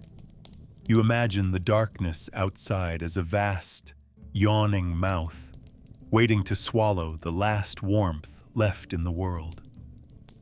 And still, you pull the blanket tighter, each fold a small, silent defiance against the night's cold patience. Somewhere nearby, an animal shifts in its sleep, its body a warm echo you can almost believe in. You hear the soft brush of straw beneath hooves or claws, a gentle reminder that even in this deep hush, life persists in small, stubborn breaths. You envy that animal warmth, the simple honesty of it, the way it moves without thought or prayer through the cold. You think of fires that once roared in better seasons, the crackling laughter of summer fields, the sun that pressed into your shoulders like a silent blessing. But these are distant comforts, blurred by the sharp clarity of this frozen dark. You press your forehead against your knees, breathing into the narrow space your body makes for itself, trying to capture any scrap of warmth before it dissolves. You feel your heartbeat slowing, each pulse a hesitant step into another stretch of darkness. You imagine the cold creeping into your chest, wrapping around your heart like a thin sheet of ice. You promise yourself that you will move again when the first hint of light returns, that you will stretch these cramped limbs toward another day, even if your bones crack like thawing branches. When the pale suggestion of dawn finally crawls across the edges of the room, it does not bring warmth, only a softer kind of shadow. You unfold yourself slowly, each joint complaining with sharp, small whispers that echo inside your skull. You lift your head and feel the ache pooled at the base of your neck, the residue of the night's long, unbroken hush. You look around and see others doing the same, each face pale and drawn, each eye carrying the same thin thread of silent survival. You pull the cloak from your shoulders, its fabric now heavy with the sweat of your quiet vigil, the scent of old straw and restless fear clinging to every seam. You rise because you must, because the dark has receded just enough to demand your movement. You step forward into the trembling light, your breath floating ahead of you in small, ghostly shapes. You feel the cold still holding you, an echo that will not loosen easily. You do not curse it. You accept it as you accept hunger and fatigue, as a part of the long story your body tells each night. You move into the day, each footstep a quiet vow to keep breathing, and still you endure. The candle stands at the edge of the room, its small flame bending and swaying, as if bowing to an invisible rhythm only it understands. You sit nearby, watching the way the light curls across the stone walls, chasing shadows into corners and pulling them back out in a slow, silent game. The wax drips in measured beats, each drop marking the quiet passage of time more faithfully than any bell or sunbeam. You stare into the flame, your eyes softening, your thoughts dissolving into the warm glow that feels almost like a gentle hand on your cheek. The air smells faintly of smoke and melted wax, a perfume of patience and resignation. You hold your hands close to the glow, palms turned outward, pretending for a moment that this small warmth might seep all the way into your bones. The flame flickers, and you imagine it breathing with you, each inhale drawing it taller, each exhale letting it sigh lower. Around you, the room seems to lean in closer, listening to the candle's tiny, wordless stories. As the flame continues its slow dance, you feel your eyelids grow heavy, each blink longer than the last, each opening a little slower, as though your body resists letting go of this small, bright companion. The shadows stretch and curl, reshaping the familiar objects around you into strange new forms. The edge of a stool becomes a crouching beast. The curve of a pitcher turns into a watchful face. You trace these silhouettes with your tired eyes, accepting their silent company as part of the night's quiet ritual. The candle becomes your final witness, the last to see you fully awake before the darkness takes its slow claim. You think of the days when you had no candle, when the night came all at once, heavy and unbroken, swallowing every shape and sound. You feel a small gratitude for this fragile glow, even knowing it will not last, even as the wick begins to sputter. You fold your hands in your lap, your fingers laced together as if in prayer, though no words rise to meet your lips. The flame wavers, as though nodding in understanding, sharing in the tired agreement to let the day finally fall away.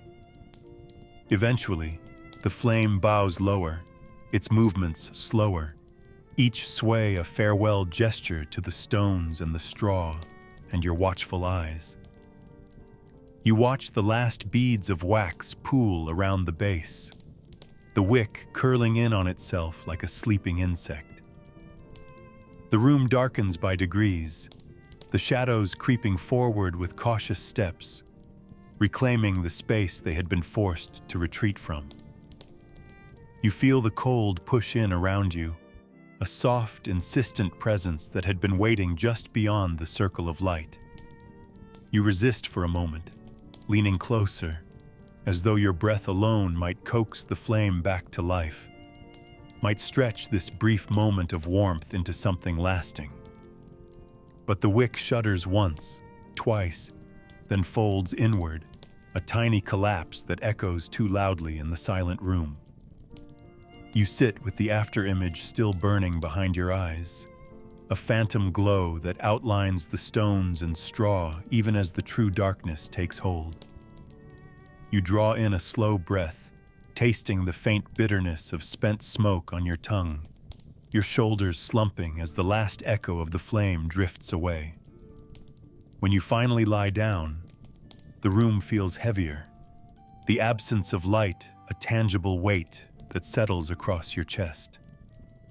You curl into yourself, pulling the thin blanket tight around your shoulders, your nose buried in the coarse fabric that smells of smoke and sleep.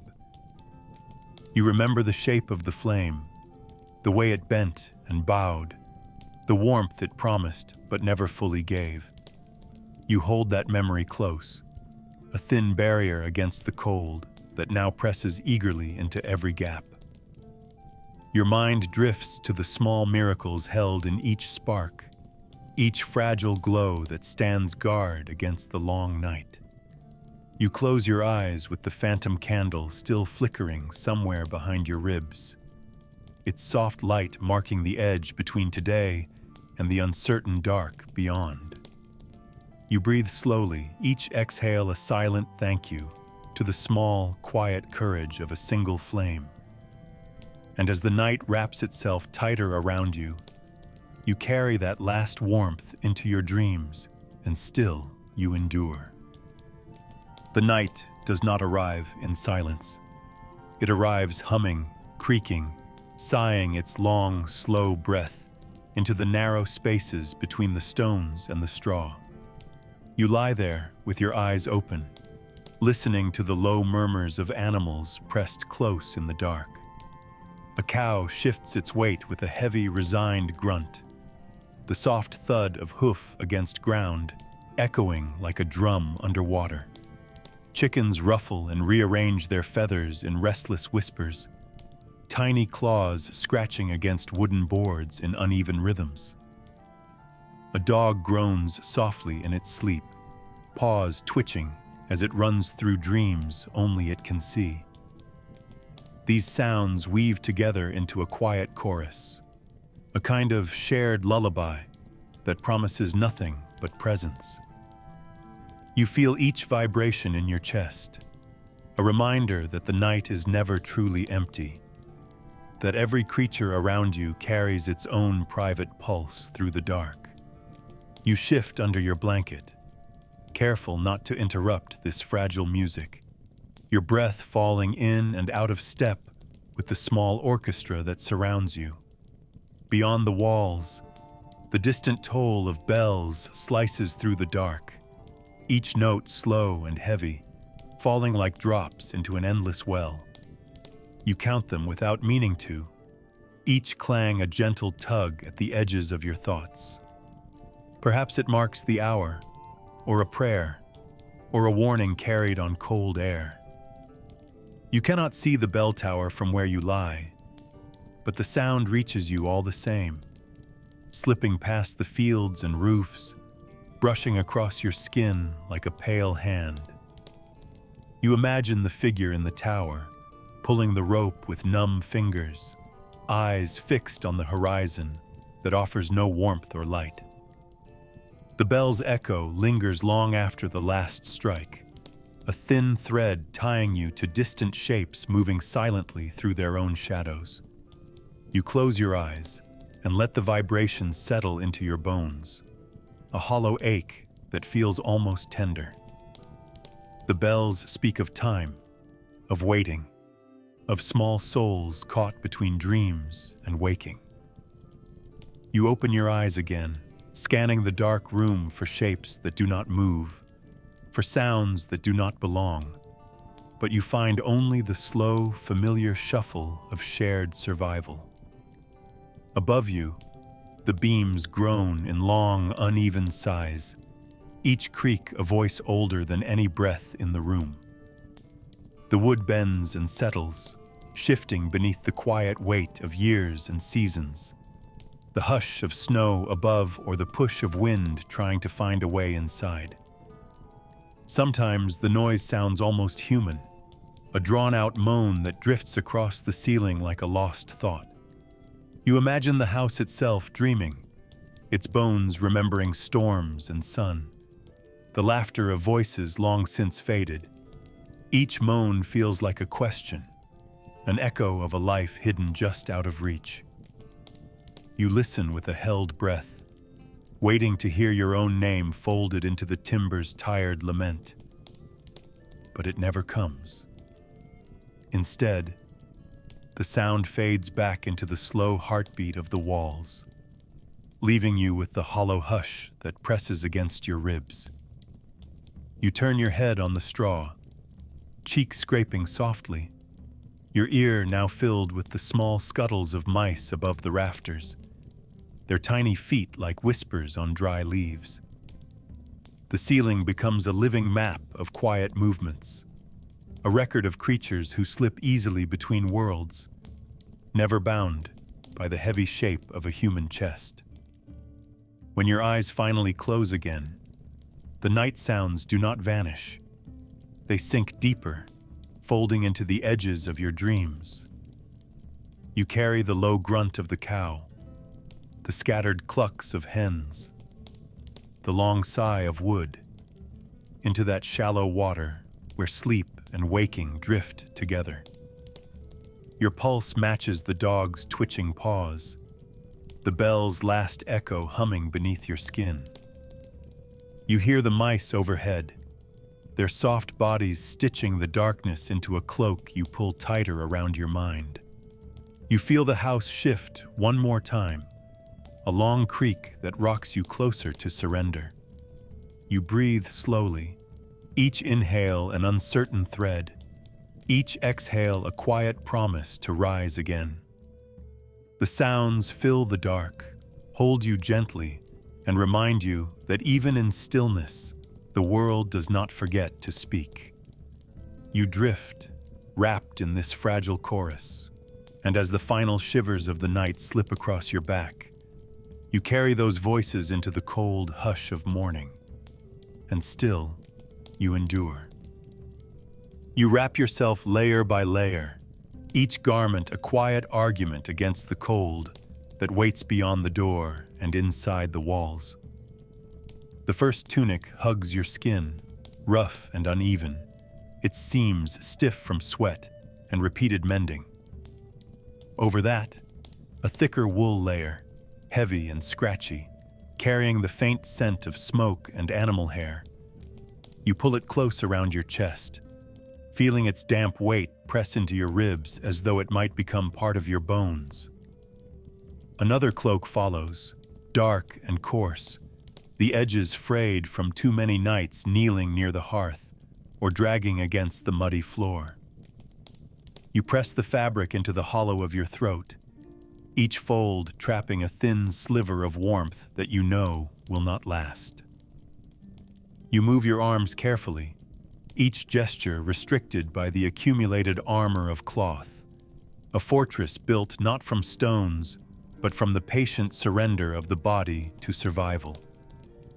You tell yourself that each added layer is a blessing, even as the wool scratches your neck and the seams bite into your shoulders with every shallow breath.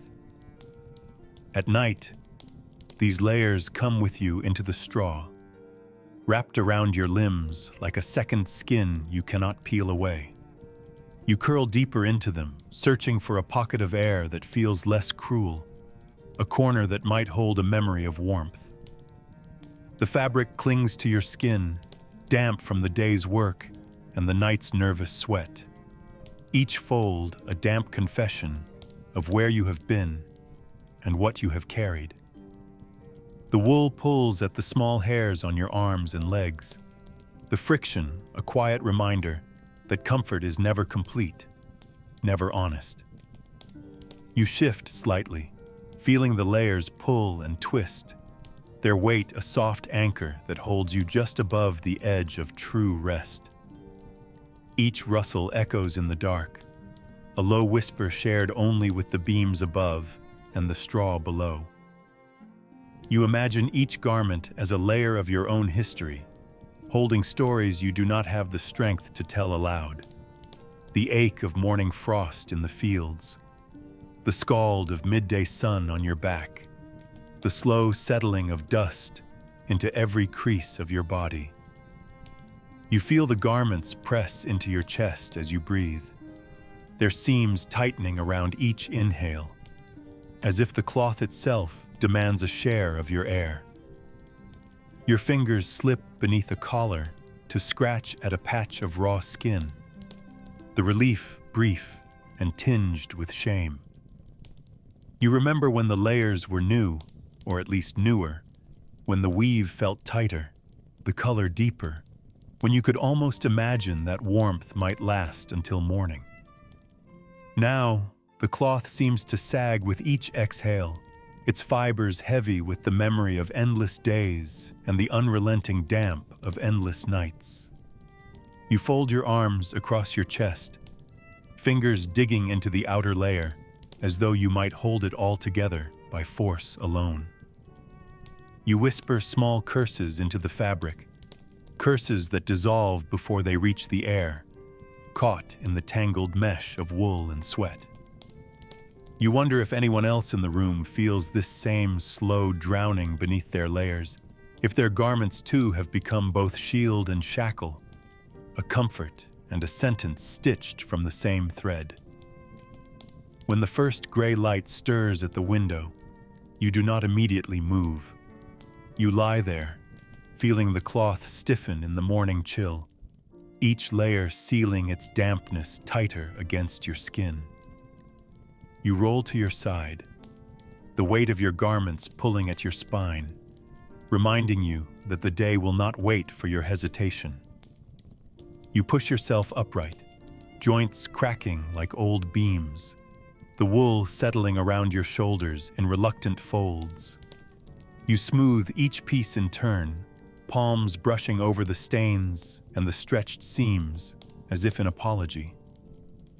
You stand slowly, the layers shifting like the plates of a worn shield, every inch of movement echoing in small, wet creaks. You take one final breath, feeling it catch in your throat, then step toward the tasks that await beyond the thin door. The layers move with you, heavy and unavoidable, carrying the grime and the ghosts of the day before. You accept them as you accept the cold air on your face and the weight of your own name. You step forward, wrapped in your fortress of wool and surrender, and still you endure. Sleep does not always come as a gentle tide. It drifts in shallow waves, tugging at the edge of your mind, then pulling back to reveal the coarse sting of straw beneath your shoulders.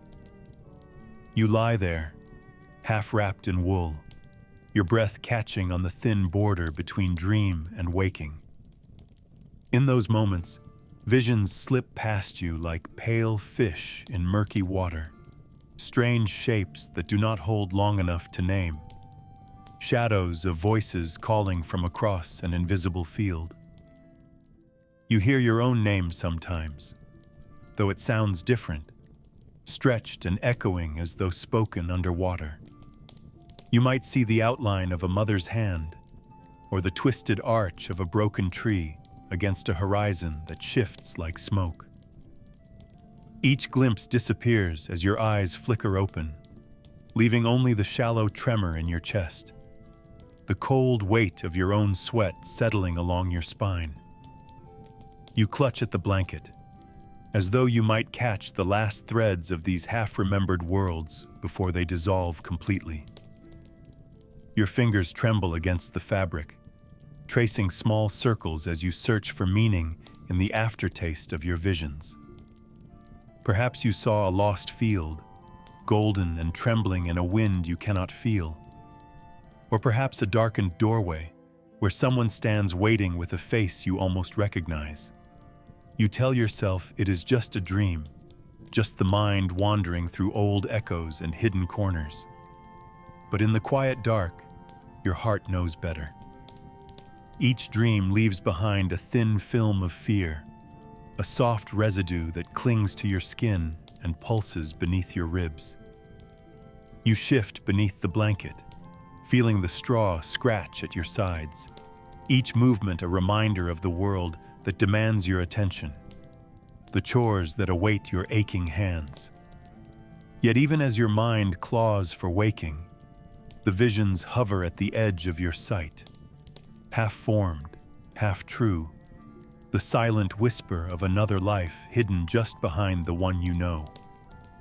You press your face into the blanket, inhaling the sour scent of sweat and wool, hoping to ground yourself back into the shape of your own breathing. Nearby, another sleeper stirs, muttering softly, their lips moving in the language of their own half-remembered landscapes. You hear the quick intake of breath, the quiet gasp of someone escaping a chase only they can see. The room feels heavy with these private ghosts, each bed holding its own small tempest of dreams and shivers. You imagine these shared currents moving between you, dreams slipping from one body to another, like stray embers drifting across a dark floor. You think of the saints and their visions, of old tales where dreams came as warnings or as blessings hidden beneath layers of fear. You wonder if your dreams mean anything at all, or if they are merely the mind's way of whispering to itself in the language of straw and shadow. Your fingers curl tighter into the blanket, each knuckle pale in the thin moonlight that crawls through a crack in the wall. You want to forget the shape of the visions, but they leave small footprints inside your ribs, reminders you cannot wash away no matter how hard you scrub in the morning basin. When the first gray edge of dawn begins to peel across the room, you lie still, your eyes open but unfocused, staring at the ceiling beams that hold their own quiet stories. The dreams have already begun to fray, their edges dissolving into the slow pull of the waking world. You can almost feel them slipping through your fingers like cold water, each detail vanishing before you can place a name to it. You take a deep breath, the air sharp and heavy, and feel the fine tremor still humming along your arms. You rise slowly, every joint stiff, your skin clammy where the sweat has dried against the rough cloth. You glance at your sleeping neighbors, their faces smoothed into temporary peace, unaware of the silent struggles that visited your mind in the dark. You step toward the day's labor, carrying the faint echo of your night wanderings inside you, each step a quiet attempt to shake off the residue of those half-remembered places. And as you bend to gather your cloak, your fingers still trembling slightly, you breathe out one more time, and still, you endure. They live in the seams and the shadows, those small, silent tyrants that wait until your breath deepens and your guard falls away.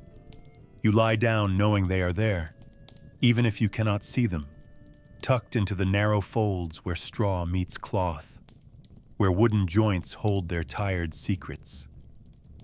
You feel them before they announce themselves, a subtle tremor on your skin, a prickling heat that builds slowly, blooming in quiet waves.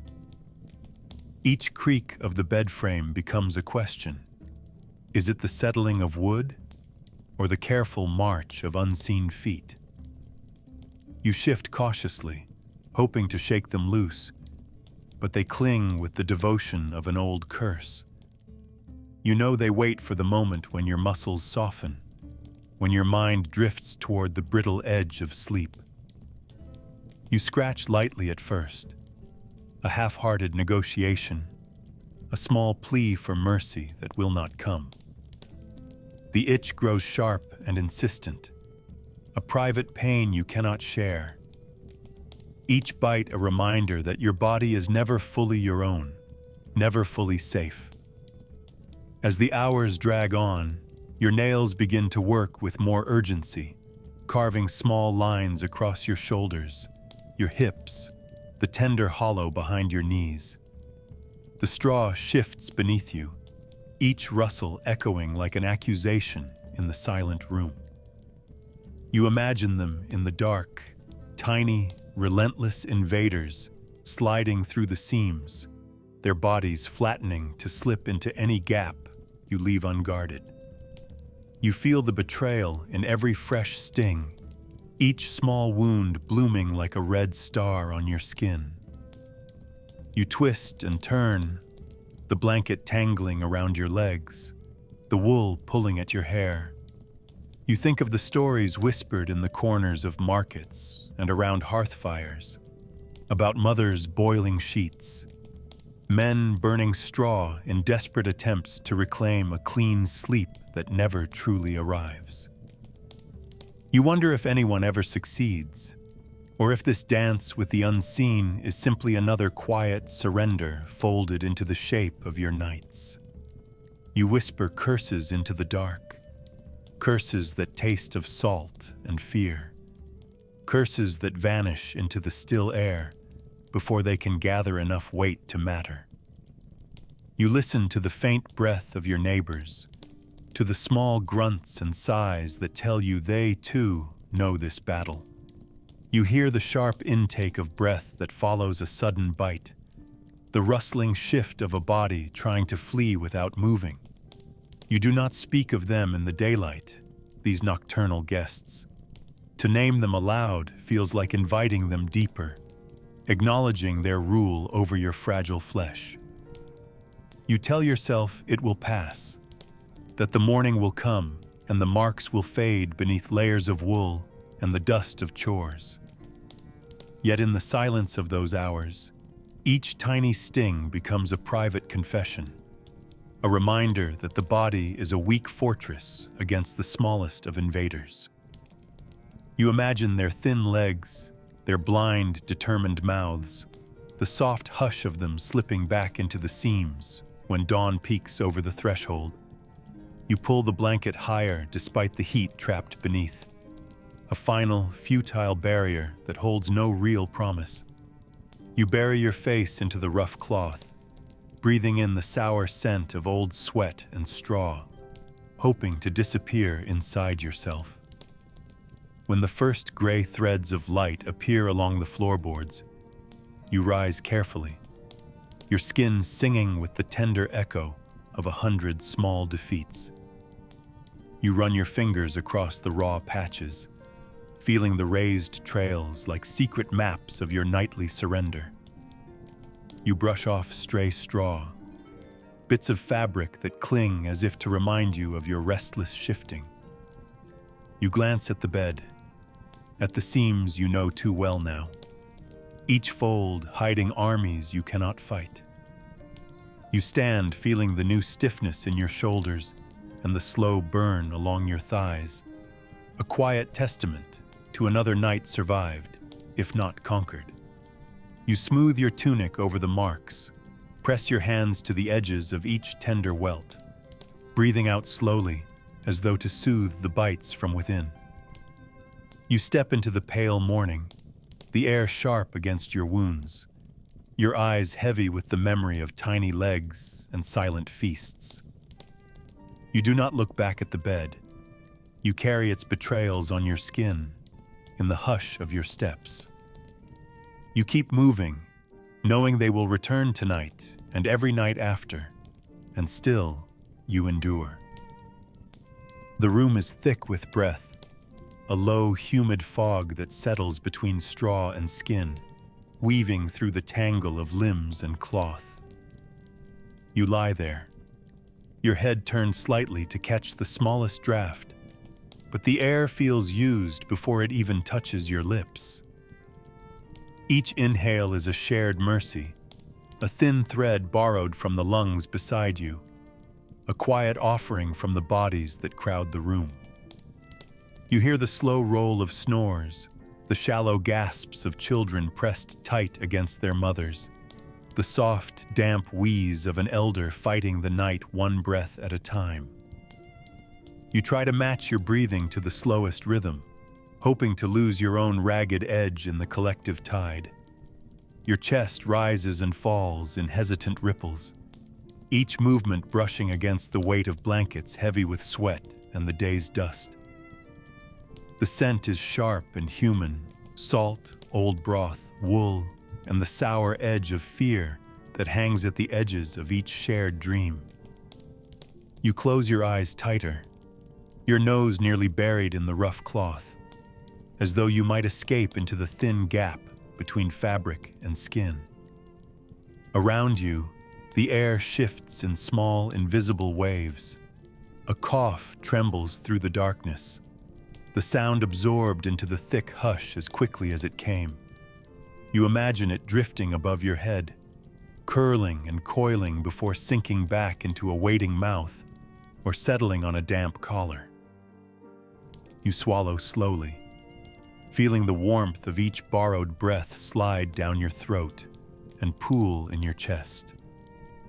The weight of it presses outward, as if your ribs are stretched to hold a piece of every sleeping neighbor. You listen to the small shifts, a foot dragged across straw, a blanket pulled tighter, the wet click of a tongue against dry lips. You wonder what dreams linger in these breaths, what secrets slip across the space from one mouth to another, shared without consent or warning. You sense the quiet desperation wrapped into each exhale, a soft plea for one more dawn, one more chance to move beyond this room, this hour, this slow drowning in the warmth of others. You shift again, careful not to wake the child pressed into your back, their breath quick and hot against your spine. You think of morning air, crisp and sharp, the way it slices into your lungs like a blade dipped in snow. You think of fields and open roads, where each breath is yours alone, not bartered from 100 shared chests. But here, in this tight room, you accept the small trade without question. You draw in each inhale as though sipping from a communal bowl, your lips barely parting, your nostrils flaring to take in only what is necessary. The air feels alive, a ghostly tapestry of shared survival, its warmth both comfort and curse. You imagine it as a thin fog, sliding along the ceiling beams, pooling in the dips of each sleeping body before slipping into your mouth once again. You feel your own breath leave you, curling across a stranger's cheek, disappearing into the hush that has no true owner. You close your eyes again, your lashes brushing against the damp curve of your cheek, and offer a silent apology to the night for the space you occupy, the warmth you steal, the thin strand of air you dare to claim as yours. When the first hint of gray creeps across the straw-strewn floor, you rise slowly, as though your body must first be wrung free of the night's shared breath. You taste the morning on your tongue, a flat tang that carries the ghost of every exhale you borrowed in the dark. You press your hand to your chest, feeling the weak flutter of your heart, a bird struggling against the tight cage of ribs and cloth. You turn your head, glancing at the huddled shapes still wrapped in their own small storms, their chests rising in the steady rhythm of fragile endurance. You step carefully, your feet cold against the dirt floor, each movement a quiet promise not to disturb the fragile balance of the room. You pull the blanket from your shoulders, its fabric damp and heavy, and step toward the door, seeking that first, thin slice of air that belongs only to you. You pause for a moment, your fingers pressed to the frame, and draw in one slow, private breath, feeling it settle into the corners of your lungs like a hesitant blessing. You step forward, carrying the hush of the room with you, and still you endure. The bed frame speaks in the language of small groans and reluctant sighs, each creak a confession whispered into the dark. You lie there, your ear pressed close to the worn wood, feeling the echo vibrate up through your bones.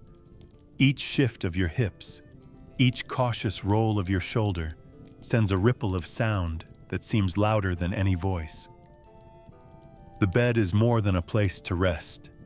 It is a chorus of old complaints, a living archive of all the bodies that have pressed against it through the years. The joints of the frame protest with each breath you take, a slow argument between flesh and timber that continues long after your eyes close. You move carefully, as though each motion might awaken the bed's oldest ghosts, spirits of past sleepers who once performed this same nightly dance. You try to hold still, to become part of the bed's memory rather than an intruder, but your skin itches, your muscles pulse with small rebellions, and soon another creak leaks out into the silent room. You imagine the sound traveling beyond your blanket, slipping across the straw-strewn floor, reaching the ears of those around you who lie in their own quiet negotiations with the night. You feel the collective flinch ripple through the air, a shared understanding that no one truly owns silence here. The frame answers back with a low groan when you pull your knees closer to your chest, the nails in its corners shivering like teeth in winter wind. You hear a neighbor shift in response, a muffled exhale that feels like an accusation and an apology at once. The wood beneath you seems to breathe in time with your shallow inhalations, expanding and contracting in slow complaint. You count each creak like counting heartbeats, marking the slow passage of an hour that refuses to slip away quietly. The weight of the blanket presses down on your ribs, a damp reminder that warmth here is always partial, always conditional. You try to imagine the bed as a kind of companion, a tired friend enduring your restless shapes with as much patience as it can muster. Your mind drifts between half-formed dreams and the sharp awareness of your body's every angle. You wonder how many nights the bed has survived, how many heavy limbs, quiet sobs, secret prayers have seeped into its grain. You imagine it remembering each sleeper, each story, each whispered plea into the dark. You feel the edges of the frame dig into your thigh, the uneven boards beneath the straw pressing into your spine like quiet admonishments. You shift again, slower this time, as though begging the bed to forgive your intrusion. The creak that follows is softer, but no less accusing, a soft reminder that stillness is as much a fantasy as comfort. You think of the mornings when you will rise and see the scratches on your skin, small red proofs of your restless treaty with the bed's narrow mercy. You try to lie still once more, your breath stuttering in shallow waves, listening to the echoes of your own small war reverberate through the frame and into the floor beneath. When the first gray smudge of morning leaks into the room, you feel the final complaint of the bed frame beneath your ribs, a sigh that seems to echo in your skull long after it fades. You push yourself up slowly, your joints stiff and untrusting, each motion answered by a tired groan from the wood. You glance down at the blanket twisted around your ankles, at the pale imprint of your shape left in the straw. You press your palm against the frame, feeling the coolness of the wood, a quiet acknowledgement of the night's shared endurance. You stand, the final creak following you like a last word spoken into the hush. You smooth the blanket over the bed, tucking in the edges with fingers that tremble from the cold and the weight of unfinished dreams. You step away, the echo of each small sound still humming beneath your skin, carrying the memory of the bed's reluctant symphony into the gray, waiting dawn. And as you move toward the day's first tasks, your spine still remembering each creak, you breathe in, and still you endure. You pull the wool hood over your head, as though lowering a small fortress around your thoughts.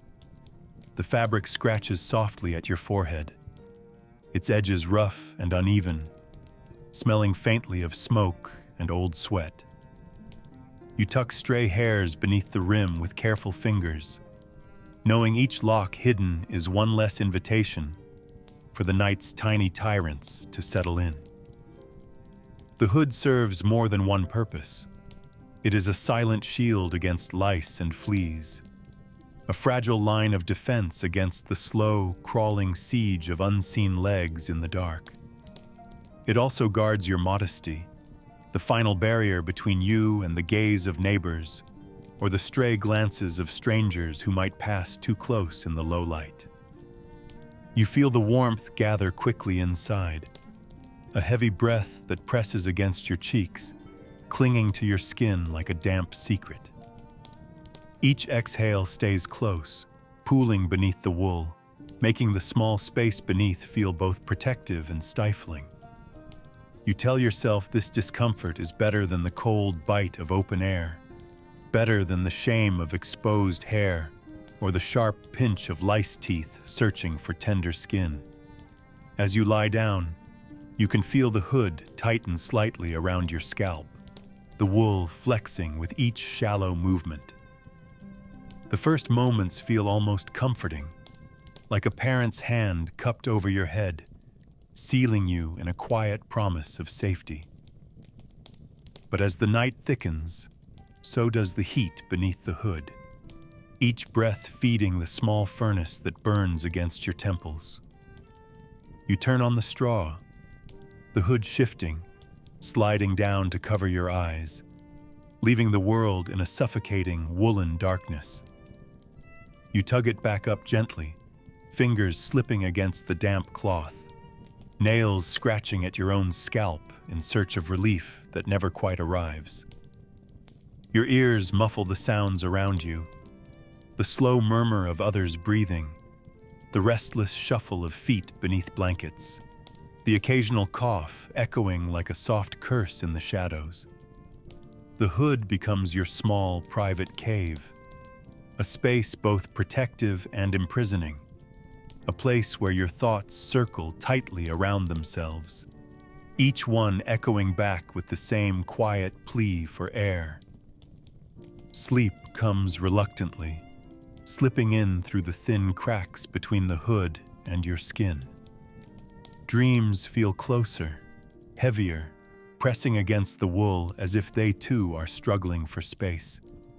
You imagine them as pale moths, beating against the inside of the hood, seeking an escape into the cold air beyond. You wake often, shifting to peel the damp cloth away from your mouth, gasping in quick, shallow pulls of air that taste of wool and old sweat. The itch along your hairline grows sharper with each hour, a reminder that even beneath the hood, the night's small enemies find their way. You scratch carefully, your fingers threading beneath the edge, lifting it just enough to find a small moment of relief before pressing it down again. The warmth that once felt like a gift now weighs against you, a slow suffocation that wraps around your head like a silent vow. You murmur half-formed prayers into the darkness inside the hood, your lips moving against the fabric, each word caught and swallowed before it can leave you. The hood listens, but does not answer, holding your breath close like a secret it refuses to share. When the gray dawn finally seeps into the corners of the room, you peel the hood back slowly, feeling the sudden rush of cold air flood across your scalp, raising small bumps along your neck. Your hair clings to your skin in damp, tangled strands, smelling of night and restless sweat. You run your fingers through it carefully, dislodging small bits of straw and the faint, crawling memory of unseen visitors. You set the hood aside, its wool heavy and limp now, a quiet witness to the night's small battles. You feel the tender line along your forehead, where the edge pressed tight, a faint indentation marking the hours you endured beneath it. You stand, lifting the hood in your hands, turning it over as though reading a story written into its seams. You fold it gently, setting it near your cloak, knowing you will return to it again tonight and every night after. You step forward into the sharp air of morning, feeling both exposed and liberated, the skin of your neck shivering with each new breath. And as you move toward the day's first tasks, the echo of warmth still trapped inside the wool follows you, and still you endure. When the last candle gutters and folds into its own smoke, the room exhales a final, shaky sigh. You feel it along your arms, the small shiver that runs over your skin as the thin glow surrenders to the heavier dark. The wick glows for a heartbeat longer, a fragile red eye that blinks once and vanishes into the waiting hush. You lie there, listening to the soft collapse of wax, the tiny hiss of dying flame swallowed by the thick air. The shadows swell immediately, slipping into corners and crawling along the beams above your head, pressing themselves into every hollow your eyes can no longer guard.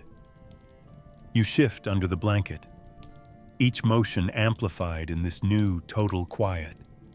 You can almost hear your own blood moving, the quiet drum beneath your ribs beating out a question you do not have the courage to answer. The hush feels like cloth stretched thin over a frame too wide, delicate enough that even a stray breath might tear it apart. The room's shared breath becomes the only measure of time. You listen to the slow, uneven rhythms of sleep taking hold around you, the soft snore of a neighbor, the low murmur of someone drifting through a half-formed dream. Every sound is both intimate and distant, a reminder that each sleeper holds a private world just beyond your reach. You sense the tension in your shoulders, the way your fingers curl around the edge of the blanket, as though holding on to something solid in this wavering quiet. You close your eyes and feel the dark press against your lids, a dense weight that settles into the space where candlelight once lingered. The warmth from the flame vanishes faster than you can believe, replaced by the creeping touch of cold fingers moving along your neck and into the spaces between your toes. You pull your knees tighter to your chest, the blanket rising with each sharp inhale. The hush grows heavier, dense enough to taste, filling your mouth with the bitter tang of old wax and hidden fears. In this hush, your thoughts unravel without warning, sliding into places you avoided in the flicker of light.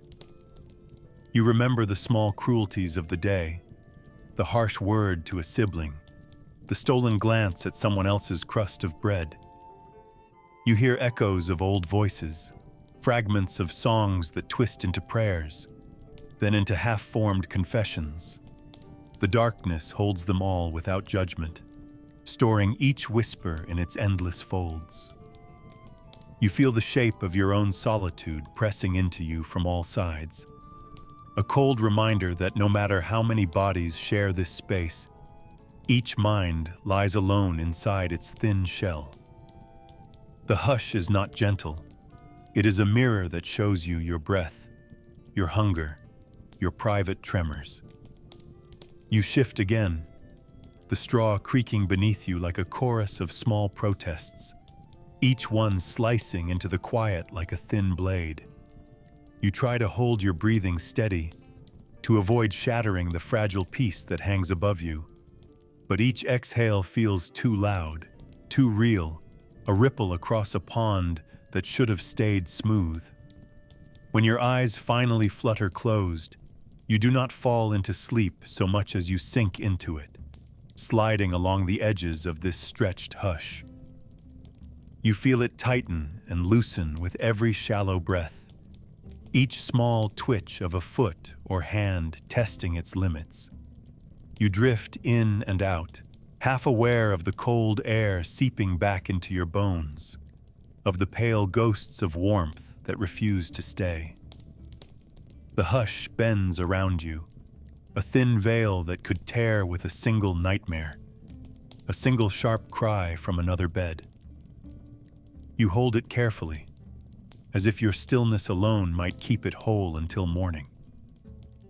When the first threads of gray light slip into the room, you feel the hush begin to thin and fray, the sounds of waking bodies tugging at its fragile weave. You open your eyes slowly, blinking into the dull glow that promises nothing but another day's labor. You push the blanket aside, your fingers stiff and heavy, and rise into the brittle morning. You step forward, carrying the memory of that thin hush across your shoulders like a cloak that never quite fits, and still you endure. In the dark, the narrow bed becomes a battleground of quiet shifts and careful breaths. You lie curled on your side, each inch of your body weighed and measured against the unfamiliar contours pressing into you. The cold finds you first, slithering along the edges of your blanket, creeping between your toes and up the tender backs of your knees. You inch forward cautiously, seeking warmth without pushing too far into another's claim. A foot touches yours under the blanket, and you freeze, holding your breath as though caught in the act of theft. The other foot hesitates too, a momentary standoff in the hush of the night, before it accepts your tentative approach and settles back into place. You exhale slowly, feeling the warmth bloom across your toes, a fragile victory that might vanish with the next restless stir. You clutch your blanket tighter around your shoulders, as if it might shield you from the fragile agreements unfolding beneath it. Each movement a silent signature on an unspoken treaty. Above your head, you sense the rhythm of another's breath, shallow and careful, as if they too are listening to the silent negotiations beneath the wool. A shoulder brushes against your back, hesitant but steady, a soft invitation to share a little more space. You shift backward, your spine catching the faint warmth radiating from their chest. It is not affection that guides these movements, but survival, the slow, instinctive urge to hold on to every stray scrap of heat in a room that offers none of its own. You feel the stiff edge of a knee press into your calf, the sharp line of an elbow grazing your ribs before retreating. You offer no protest. Each contact is a small reminder that you are not entirely alone in the long dark. These quiet collisions become a language of their own, a series of unvoiced apologies and careful allowances. You listen to the creak of the bed frame, each sound marking a new adjustment, another chapter in the night's delicate choreography of flesh and cold air. Sometimes the balance shifts too far. A sudden shove of a hip or a foot too bold in its search for warmth sends a jolt through the fragile piece. You wake with a start, breath catching in your throat, your heart drumming against the tight edge of your ribs. You pull back sharply, the cold rushing in to claim the space you abandoned. The other body stiffens too, a a shared gasp echoing in the narrow hollow of the bed.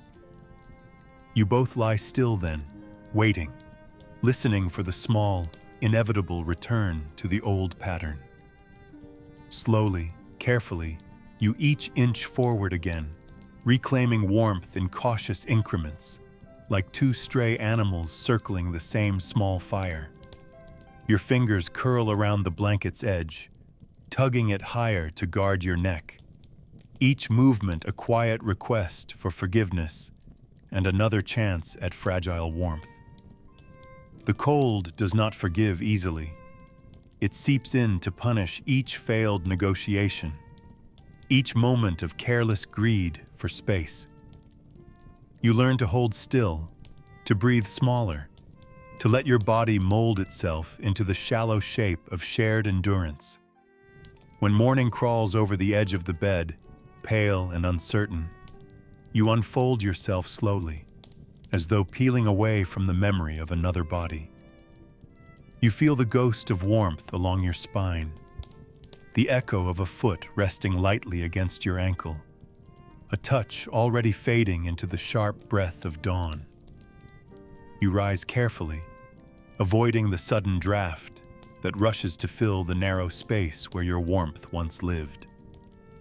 You glance at the blanket, now a twisted map of the night's silent treaties, each fold and wrinkle a record of every small victory and surrender.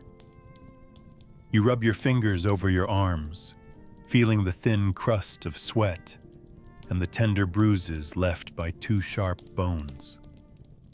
You step onto the cold floor, your toes curling against the rough wood, and look back at the bed, its surface still trembling slightly from your departure. You gather your cloak and step forward, carrying the weight of those silent negotiations against your skin, each breath a reminder that warmth is never truly yours, only borrowed for a few quiet hours, and still you endure. The first shiver of waking comes before the sky admits even the faintest hint of dawn. You lie still for a moment, listening to the slow chorus of breath around you, the shifting straw, the soft echo of your own heartbeat thudding against ribs that feel too thin to hold it all. You pull yourself upright, the blanket falling from your shoulders in a slow, reluctant wave. Your feet find the floor, cold and rough, the boards humming with the night's leftover chill. You move carefully, each step measured and deliberate, as if afraid to wake the quiet ghosts drifting through the room. You fumble for your cloak, fingers clumsy and trembling, pulling it around your shoulders like a thin, familiar armor. The door creaks as you open it, the sound slicing through the hush, a small apology whispered into the dark. Outside, the air tastes of frost and old hay, the scent sharp enough to sting your lungs on the first deep breath. You step into it, feeling the cold bite at your ankles, sliding up to grip the back of your neck as you brace for the path ahead. You walk slowly across the yard, boots sinking into the soft earth made slick by night mists and the memory of last season's rain. The shapes of the barn loom ahead, dark and solemn, like silent watchers waiting for your arrival. You push the heavy door with your shoulder, the hinges groaning as though echoing your own tired joints. Inside, the warmth clings low and heavy, a thick fog of animal breath and stale straw. You move from stall to stall, your hand reaching out to brush against rough hides and coarse feathers. A cow shifts under your touch, her ribs rising in a slow wave, the heat of her body surprising against your frozen fingers. You count the steady thrum of her pulse beneath your palm, the quiet assurance that life still stirs here, even in the bone-deep chill. A chicken stirs in its nest, feathers ruffling in a nervous hush, a single eye glinting at you in the dim light. You murmur low words into the dark, not for them to understand, but to feel the shape of your own voice, to tether yourself back to something real. You move to the goat's pen next, fingers slipping over horns slick with the damp night. The goat blinks at you, her breath fogging the small space between you, her nostrils flaring as she tastes the salt and straw on your skin. You run your hand along her neck, feeling the wiry muscles shift and twitch, the life beneath the fur as stubborn and insistent as your own. In the corner, a pile of feathers shifts, a hen burrowing deeper into the straw, guarding warmth with a desperate, patient devotion you understand too well. You lean closer, listening for the tiny heartbeat hidden beneath her wing, the smallest proof that dawn might still come. Your body aches from the cold, knees stiff and hands raw, but you move from animal to animal without hurry, each small touch a quiet ritual repeated night after night. These moments in the dark remind you that survival is not yours alone. It echoes in every low grunt and fluttering wing, in every rough flank and sharp horn pressing back into your hand. When you have counted each breath and felt each heart, you step back into the yard, the sky still heavy with darkness. You pull your cloak tighter, the fabric stiff now with the cold and the sweat that clings along your spine. You walk the slow path back to the small room, boots leaving shallow impressions in the earth that will vanish by midday. The door greets you with the same low complaint as before, a tired friend too used to your comings and goings. Inside, the hush has thickened again, the straw whispering as bodies shift in half-sleep, the air damp with shared warmth and old dreams. You slip out of your cloak and lower yourself back onto the straw, the cold from outside riding your skin like a silent passenger. You curl into yourself, knees pulled close, breath slow and thin, feeling the lingering echo of horns beneath your fingers and the pulse of feathers against your palm. The bed feels no warmer than the yard, but you accept it as you accept each step through the dark, each soft heartbeat in the barn. You close your eyes, carrying those small lives into your own restless sleep, and still you endure. The straw lies beneath you like a restless animal, each stalk a sharp whisper against your skin. You feel it even through the thick wool layers, the tiny pricks and soft scrapes that seem to shift and multiply as the night deepens. You turn your shoulder carefully, hoping to find a pocket of stillness, but the straw follows you, sliding into every hollow and crease, pressing insistently against ribs and hips and the tender skin behind your knees. You scratch at first gently, fingertips brushing the edge of your tunic, a cautious search for relief that never quite arrives. The itch blooms in slow waves, a quiet rebellion that starts at the edge of your spine and crawls up toward your neck, a silent army marching beneath your clothes. You shift again, your breath catching in your throat as the straw crumples and shifts, releasing small bursts of musty scent, a mix of damp earth and old sweat that clings to every thread of your bedding. You close your eyes tightly, teeth pressed against your tongue, as though stillness alone might force the itch to dissolve back into the dark. The dampness only makes it worse. The straw holds on to the day's sweat, the night's cold breath, the thin, sour traces of bodies that have lain here before yours. You feel it soak into your clothes, seeping past the wool and linen, clinging to your skin like a second, clammy shroud. You scratch harder now, nails tracing frantic lines along your ribs and under your arms, feeling the thin layer of warmth scatter beneath your fingertips. Each new position brings no comfort, Only fresh encounters with sharp straw ends that dig into your side or press against your spine like small, accusing fingers. You imagine the vermin crawling there too. Small, unseen Qian passengers moving through the straw, weaving between threads of hair and folds of cloth, tasting the salt on your skin with patient hunger. You press your palm against your chest, feeling your own heart stumble beneath the weight of each new itch, each new crawling suspicion that you are never truly alone in your restless suffering. You listen to the others in the room, hearing the same soft rustles and quiet gasps, the slow shuffle of limbs seeking sanctuary that will not come. A cough breaks the silence, followed by a sharp intake of breath as someone else meets their own silent tormentor beneath the blankets.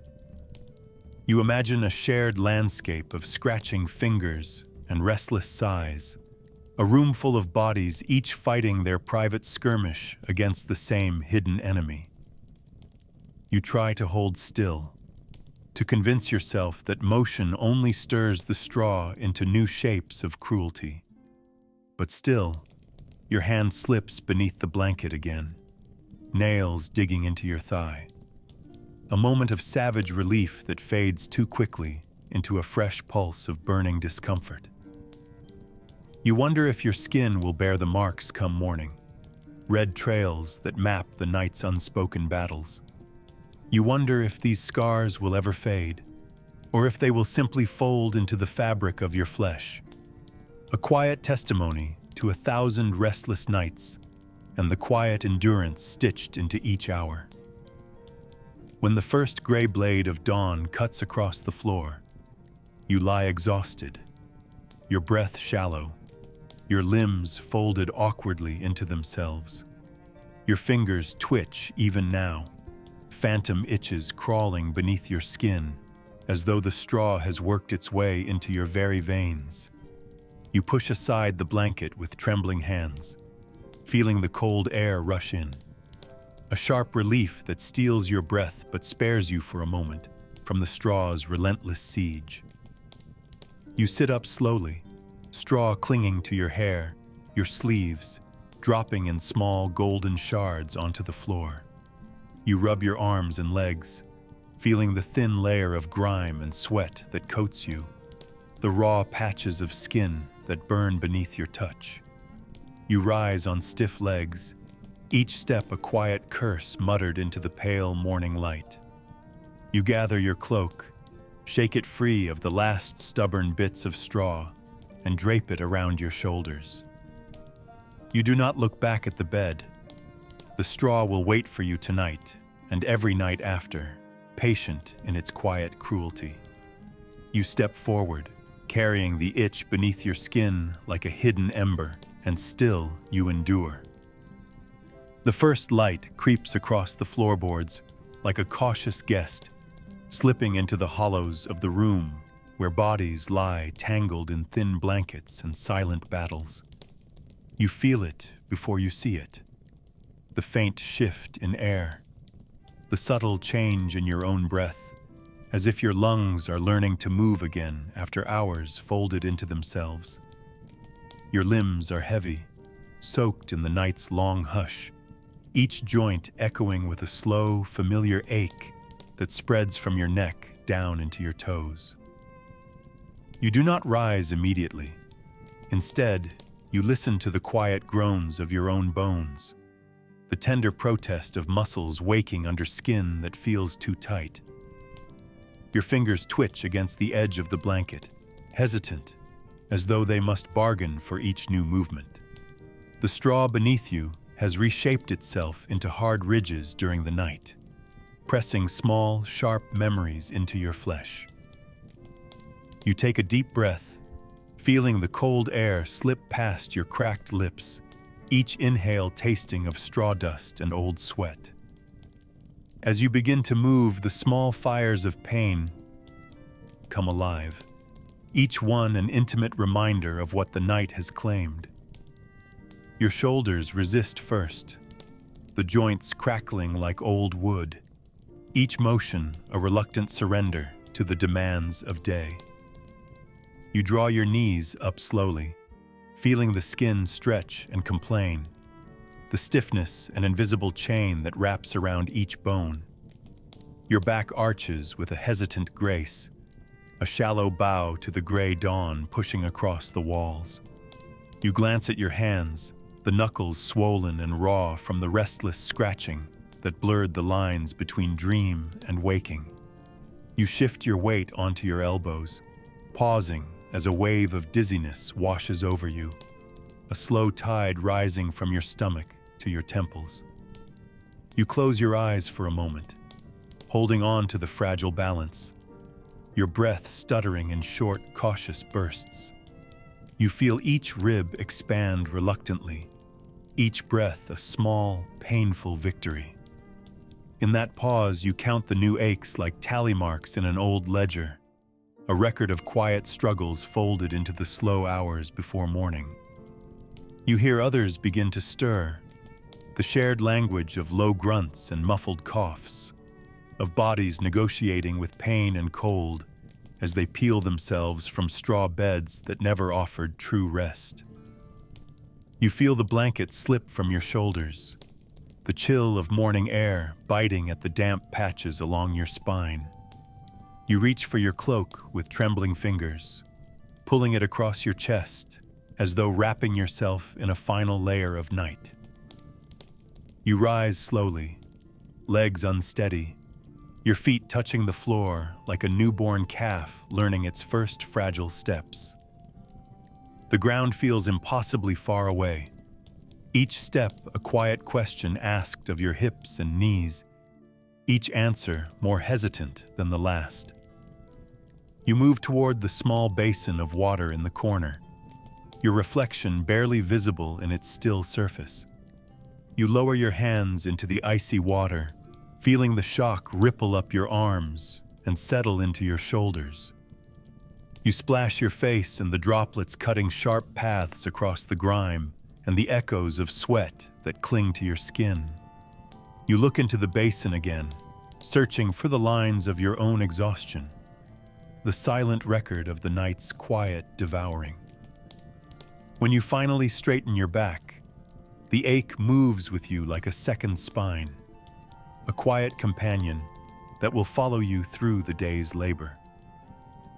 You glance at the narrow beds, each still marked with the shallow impressions of bodies and dreams now slipping into the pale light. You step away from your own space without ceremony, your feet dragging small trails in the dust that has gathered overnight. You gather your cloak tighter, your shoulders rolling forward to guard against the draft that slides beneath the door. You do not speak. The morning asks for silence, a shared understanding that words cannot ease the private reckonings unfolding in each fragile chest. You move toward the first tasks of the day, each motion echoing the quiet confession of what the night has taken from you. Warmth, softness, the illusion of safety folded into thin layers of wool and straw. You breathe in the cold air, feeling it settle deep in your ribs like a sharp stone. And as you step into the waiting gray, your bones still singing their low, tired hymn, you draw another breath, and still you endure. The first moment of waking is not marked by joy or relief, but by a quiet, fragile acknowledgement. You are here. You draw a slow breath, your chest rising under the heavy layers of wool and straw, each rib flexing in reluctant agreement with the new day. You open your eyes cautiously, as though expecting to find the dark still pressing against your lids, but instead you see the faintest bloom of gray light stretching across the room. You do not smile. The shape of survival does not leave space for celebration. Instead, you listen to the shallow cough in the corner, the muted rustle of a blanket being pushed aside, the slow exhale of someone testing their bones against the morning air. You realize in that moment that you are not alone in your small victory. Around you, others stir, each one opening their eyes, each one carrying the same hushed gratitude stitched into their breath. You share this moment without words, a silent chorus of lungs expanding, hearts trembling back to life beneath worn tunics and raw skin. The knowledge that they, too, have endured brings a subtle warmth, a low pulse that moves beneath your fatigue. You hear a soft grunt as a neighbor pulls their knees closer, a shared language of pain and relief. You hear the shuffle of feet searching for solid ground, the faint clink of a wooden bowl nudged aside in sleep. Each sound is a quiet marker of life, a testament that the long, creeping hours of darkness did not claim you or them. You shift slightly, feeling the echo of warmth along your spine where another body lay pressed through the night, an invisible thread tying you to their private struggles. You think of the unspoken agreements made in sleep, the quiet negotiations for space, the hesitant surrenders of warmth, the gentle acceptance of each other's restless shapes. These small bargains form the architecture of your shared existence, a fragile framework stronger than any wall. You breathe it in, that thin collective will to remain, to rise again even when each joint protests, each tendon sings with the memory of straw and cold. You press your hands into the straw, lifting your weight in slow, deliberate increments, as though testing each bone for cracks. The ache is familiar now, a steady companion you no longer question. You glance around the room, your eyes finding each pale face in the dawn's hesitant glow. You see the slow blink of an elder shaking the night from their eyes, the sharp intake of a young one bracing for the first shiver of morning air. You do not need to speak to them. The language of survival is carried in each shallow breath, each trembling hand pulling a cloak tighter around narrow shoulders. You push your own cloak around you, feeling its rough edge catch against your neck, its weight a necessary burden. You stand, your feet finding the floor as though remembering an old dance. Each movement echoes in the hush, a quiet affirmation that you have stepped once more into the fragile light, that the quiet beating beneath your ribs continues despite the night's attempts to claim it. As you move toward the door, the collective rustle follows you, a soft tide of shared resolve that pushes back against the lingering dark. You do not look back at your sleeping place. The straw will always wait, its memory pressed into your skin, its shape folded into your spine. You step forward into the thin morning, your breath sliding into the cold air, merging with the others in pale ghosts that vanish almost as quickly as they appear. You feel the subtle, unspoken triumph ripple through the room, each person carrying it as a silent badge across their shoulders. There is no cheer, no laughter, no exclamation, only this steady, quiet knowledge. You opened your eyes, and so did they. You survived the small deaths of the night, the slow gnawing of hunger and cold, the restless whispers in the dark. You step into the day knowing that each heartbeat around you beats with yours, a quiet promise that no one carries their endurance alone. And as you pull the cloak tighter and taste the first sharp sting of morning, you draw another breath, and still you endure. So that is how they lived and how they slept, wrapped in layers of dust and hope, in rooms full of shared air and silent bargains. You have wandered through their nights, felt their small aches and quiet triumphs, and now you know survival is not always loud. Sometimes it is a quiet breath in the dark. Perhaps you feel a heaviness in your eyelids now, a soft pull toward your own silent hours. If you found comfort in these whispered echoes of the past, leave a like, subscribe, and let yourself drift. Breathe in, breathe out, and surrender to sleep. You are not alone.